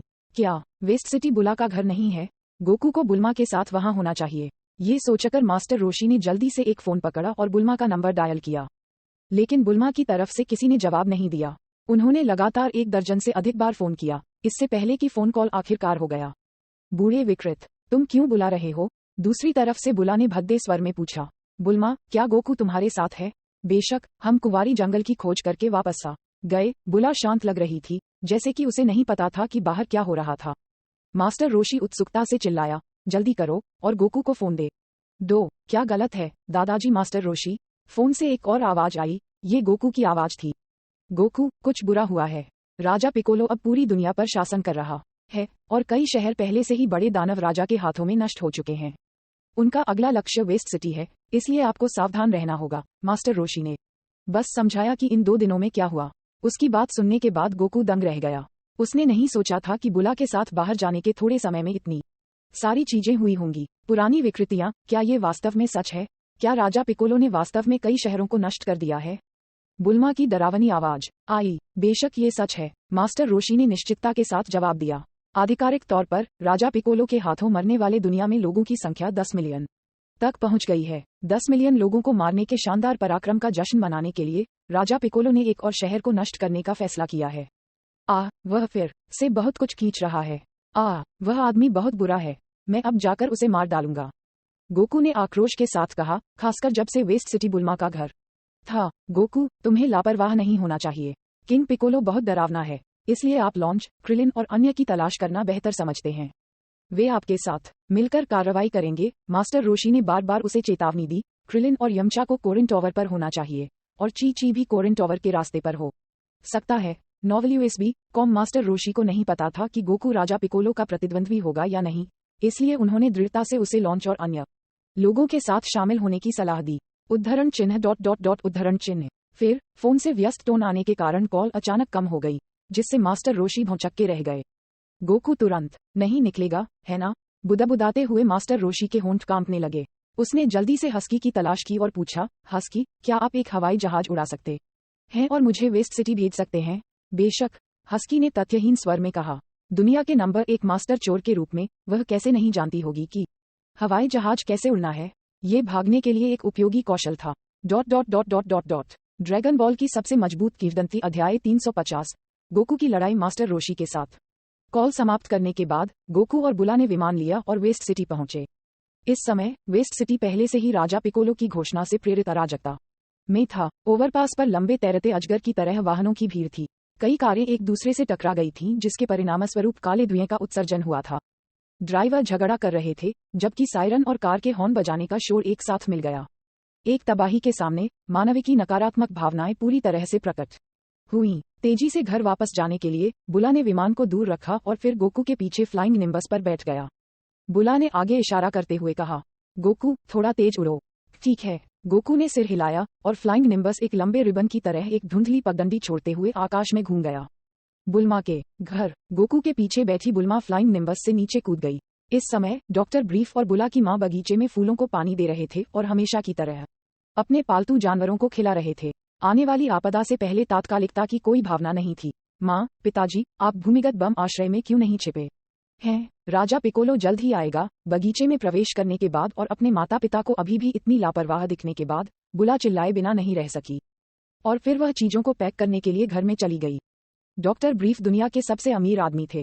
उनके घर के नीचे परमाणु बमों का विरोध करने में सक्षम एक बम आश्रय बनाया गया था। हालांकि क्योंकि आश्रय जमीन के स्तर के नीचे बहुत गहरा बनाया गया था, इसलिए खाली करते समय पहले से तैयारी करना आवश्यक था। अन्यथा यदि वे आपदा आने पर भी नीचे की ओर थे तो वे अनिवार्य रूप से प्रभावित होंगे। डॉक्टर ब्रीफ ने अपने चश्मे को रगड़ते हुए और उन्हें फिर से लगाते समय अपने मुंह से एक सिगरेट लटकी हुई थी। ओह, वह राजा पिकोलो अभी तक नहीं आया है। इतना नर्वस क्यों? बुल्मा थोड़ी देर के लिए अवाक रह गया। उनके माता पिता मानसिक रूप से बहुत मजबूत थे, जबकि अन्य लोग अपनी जान बचाने के लिए भागने में व्यस्त थे। वे बहुत लापरवाह थे। इतने में बुला की मां हाथ में थाली लिए हुए ऊपर आई। उसने गोकू को एक पेय पदार्थ दिया और कहा, छोटा गोकू, ये तुम्हारे लिए है। गोकू ने पेय पदार्थ लिया और उसे पी लिया। साइड में बुल्मा ने गुस्से में अपने पैर पर मुहर लगा दी। क्या मेरे माता पिता को खतरे के बारे में थोड़ी सी भी जागरूकता नहीं है? बुल्मा उनके लिए चिंतित महसूस कर रही थी। ओह, वैसे मेरी बहन कहाँ है? क्या वह अभी तक वापस नहीं आई है? चारों ओर देखते हुए टाइट्स को खोजने में विफल रहने के बाद बुला पूछने के अलावा कुछ नहीं कर सका। वर्तमान में बाहरी दुनिया बहुत अराजक थी और टाइट्स के लिए खुद से बाहर होना बहुत खतरनाक था। टाइट्स जल्द ही वापस आ जाएंगे। डॉक्टर ब्रीफ ने एक कप कॉफी उठाई और चुस्की ली। कुछ देर बाद ही बगीचे के बाहर से जल्दबाजी में ब्रेक आने की आवाज आई। जल्द ही एक सुंदर कपड़े पहने सुनहरे बालों वाली महिला अंदर आई। बुला को देखने के बाद सुंदर महिला की आंखें चमक उठीं। उसने अपनी बाहों को हिलाया और उस पर चिल्लाया, बुल्मा, तुम वापस आ गई हो। क्या आप जानते हैं कि राजा पिकोलो वेस्ट सिटी में आ रहे हैं? इस तरह की एक अच्छी स्रोत सामग्री निश्चित रूप से सहानुभूति जगा सकती है। कला जीवन से आती है। यह निश्चित रूप से एक विषय है जो हर किसी को सहानुभूति दे सकता है। टाइट्स ने एक उपन्यासकार की बुरी आदत का प्रदर्शन किया, जो बिना रुके बोल रहा था। पिछली बार जब उसने ब्रह्मांड की वास्तविक सेटिंग पर आधारित एक उपन्यास लिखा और इसे पूरे ब्रह्मांड में बेच दिया, तब से टाइट्स ने लेखकों और उनके पाठकों के बीच अनुनाद के महत्व को गहराई से महसूस किया था। यह विषय पर निर्भर करता है। बुला ने अपने माथे को थपथपाया और अवाक रूप से आह भरते हुए कहा, मुझे नहीं पता कि मेरे परिवार में हर कोई अजीब क्यों है। उनकी नसें बहुत मजबूत हैं। इस समय टाइट्स ने गोकू को देखा और उसके पीछे की पूंछ को देखा। उसकी आंखें चमक रही थीं। यह क्या है? बुल्मा ने पूछा। चड्डी ने अपना सिर हिलाया लेकिन बात नहीं की। उसने बुला से कार से घर तक अपना सामान ले जाने में सहायता मांगी। टाइट्स आमतौर पर साहित्यिक सृजन के लिए बाहर किराए के घर में अकेले रहते थे। हालांकि अब जब बाहरी दुनिया बहुत अराजक थी, तो वह अस्थायी रूप से वेस्ट सिटी में अपने घर लौट आई। राजा पिकोलो आ रहा है। गोकू ने अचानक अपने हाथ में पेय की बोतल रखी और कहा। बुला गोकू से पूछना चाहती थी कि वह राजा पिकोलो के आगमन के बारे में कैसे जानता था, लेकिन जब उसने मार्शल कलाकारों की विभिन्न क्षमताओं के बारे में सोचा जो आम लोगों की आंखों में जादू की शक्तियों की तरह लगते हैं, तो उसने नहीं पूछा। बुला ने इसके बजाय चिंतित होकर पूछा, क्या वह राजा पिकोलो बहुत शक्तिशाली नहीं है? क्या आप उसे हरा पाएंगे? उसका अंतर्निहित अर्थ ये था कि यदि गोकू राजा पिकोलो को हरा नहीं सकता था, तो जल्दी छिपना बेहतर था। गोकू ने अपना सिर हिलाया और आत्मविश्वास से कहा, अगर राजा पिकोलो की ताकत वास्तव में वैसी ही है जैसी मैंने महसूस की है, तो मैं उसे हरा सकता हूँ। गोकू बहुत आश्वस्त लग रहा था और उसकी दृढ़ आंखें आकाश की ओर देख रही थीं। अपना सामान हिला रही टाइट्स ने अपना सिर घर से बाहर निकाला और गोकू और बुला के बीच बातचीत सुनी। वह आकाशगंगा के कुछ अंदर और बाहर को जानती थी और सोचने से खुद को रोक नहीं सकी। ये सयान की जन्मजात क्षमता निश्चित रूप से उस राजा पिकोलो या क्या नहीं से बेहतर है। चूंकि गोकू यहाँ है, इसलिए खतरा बहुत बड़ा नहीं होना चाहिए। जल्द ही राजा पिकोलो की वेस्ट सिटी के आकाश के ऊपर दिखाई दी। इस समय गोकू मुस्कुराया और कहा, वह आया है।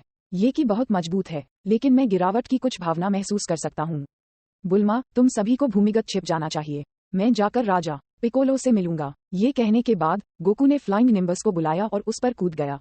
फिर वह राजा पिकोलो की स्थिति की ओर उड़ गया। सावधान रहो, बुल्मा गोकू की घटती पीठ पर चिल्लाई। चड्डी ने चलकर बुल्मा के कंधे पर हाथ रखा और कहा, चिंता मत करो, लिटिल गोकू से निपटना मुश्किल है। हो सकता है वह एक नायक में बदल जाए जो दुनिया को बचाता है। खैर, उस समय मैं उसे एक उपन्यास के लिए मॉडल के रूप में उपयोग करूंगा। टाइट्स का पेशा बेवजह कहानियों को बताने से जुड़ा हुआ था। वह पहले से ही एक उपन्यास के लिए नए कार्यों के बारे में सोच रही थी। एथर ओवल्यूएसबी सी ओमाइक्रॉन एम वेस्ट सिटी के केंद्र में राजा पिकोलो एक विमान के विशाल डेक पर खड़ा था। नीचे समृद्ध शहर को भयंकर दृश्य के साथ घूर रहा था। कितना सुंदर शहर है। ये पृथ्वी पर सबसे समृद्ध शहर होना चाहिए। जैसा कि उसने सोचा कि कैसे नीचे के इंसान जल्द ही उसके हाथों से ढेर राख में बदल जाएंगे, राजा पिकोलो ठंड से हंसने से खुद को रोक नहीं सका। राजा पिकोलो के बगल में अनगिनत कैमरे थे जो उनके और नीचे शहर के सामने थे। राजा पिकोलो का इरादा था कि दुनिया में हर कोई अपनी ताकत को जान सके और पूरी तरह से निराशा की गहराई में डूब जाए। इस समय राजा पिकोलो की अभिव्यक्ति थोड़ी बदल गई। वह अचानक एक शक्तिशाली आभा को महसूस कर सकता था। विदेशी की अपनी क्षयकारी आभा के विपरीत मजबूत और जोरदार थी। ये भावना, क्या पृथ्वी पर अभी भी एक मजबूत मार्शल कलाकार है? राजा पिकोलो का बूढ़ा चेहरा कांपने के अलावा कुछ नहीं कर सका। दूर से आ रहे आभा के उतार चढ़ाव ने उसे चिंतित और भयभीत कर दिया। जल्द ही गोकू फ्लाइंग निम्बस पर राजा पिकोलो के सामने पहुंचा। आप राजा पिकोलो हैं? तुम इतने शक्तिशाली नहीं दिखते हो, फिर भी तुमने इतने सारे मनुष्यों को मारने की हिम्मत की। गोकू ने राजा पिकोलो को एक गंभीर अभिव्यक्ति के साथ देखा। महान दानव राजा पिकोलो से निकलने वाली बुरी और क्षयकारी आभा ने उसे कुछ असहज बना दिया। ये भावना मार्शल कलाकारों की तरह बिल्कुल नहीं थी जिसका सामना उन्होंने पहले किया था। ये लड़ने की उसकी सबसे कम इच्छा को जगा नहीं सका।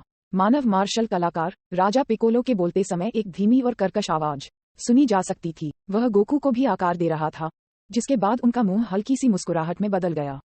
उसने अंदर से महसूस किया कि उसकी पिछली चिंताएं हास्यास्पद थीं। टियस्क एक बच्चा जो अभी तक बड़ा नहीं हुआ है।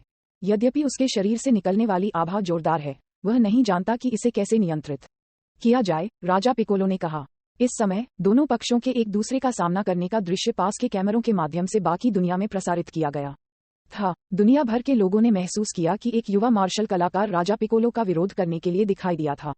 ये लड़का कौन है? मैंने उसे नहीं देखा है, लेकिन वह सुनहरा बादल इतना शक्तिशाली है, ये लोगों को पकड़ सकता है। लड़का बहुत परिचित है। वह 21वें विश्व मार्शल आर्ट टूर्नामेंट के उपविजेता हैं। वह एक बहुत शक्तिशाली मार्शल कलाकार हैं। गोकू की पहचान कम ही लोग जानते थे, लेकिन फिर भी कई लोग ऐसे थे जो वर्ल्ड मार्शल आर्ट्स टूर्नामेंट को लाइव देखने गए थे और इसलिए उन्हें पहचानते थे। वे इस रहस्यमय नौजवान से गहराई से प्रभावित थे। इस समय इस युवा ने राजा पिकोलो से लड़ने के लिए कदम रखा है। इसका परिणाम क्या होगा? जैसे कि विश्व मार्शल आर्ट्स टूर्नामेंट एक बार फिर से आयोजित किया जा रहा था, अनगिनत लोग अपनी आंखों को अपनी टीवी स्क्रीन से चिपका रहे थे और उम्मीदों से भरे बिना नहीं रह सकते थे। जल्द ही राजा पिकोलो और गोकू के बीच लड़ाई शुरू हुई। वे बीच हवा में लड़े, जिसमें कई गहरे नीले रंग की ऊर्जा तरंगें लेजर की तरह सभी दिशाओं में फैल गईं। उनकी लड़ाई के बीच एक ओवरपास और एक ऊंची इमारत ढह गई और नष्ट हो गई। उनकी लड़ाई के बाद जल्दी से वेस्ट सिटी के आधे से अधिक हिस्सों में फैल गया। कभी समृद्ध रहा वेस्ट सिटी ढहने की कगार पर दिख रहा था। कैमरों के माध्यम से इस चौंकाने वाली लड़ाई को सभी तक पहुंचाया गया। जो लोग मार्शल आर्ट के बारे में बहुत कम जानते थे, उन्होंने इस लड़ाई को देखने के बाद अपनी सांस छोड़ दी और गहरी गंभीरता के साथ लड़ाई को देखा। डर था कि वे एक अद्भुत दृश्य को याद करेंगे। आश्चर्यजनक है, क्या ये वास्तव में विशेष प्रभाव नहीं है? वे अपने हाथों से रॉकेट भेज सकते हैं। यह एक रॉकेट नहीं है, यह मार्शल कलाकारों की ऊर्जा लहर है। गोकू मार्शल आर्ट के देवता मास्टर रोशी का शिष्य है। उस शक्तिशाली कदम को एनर्जी वेव कहा जाता है।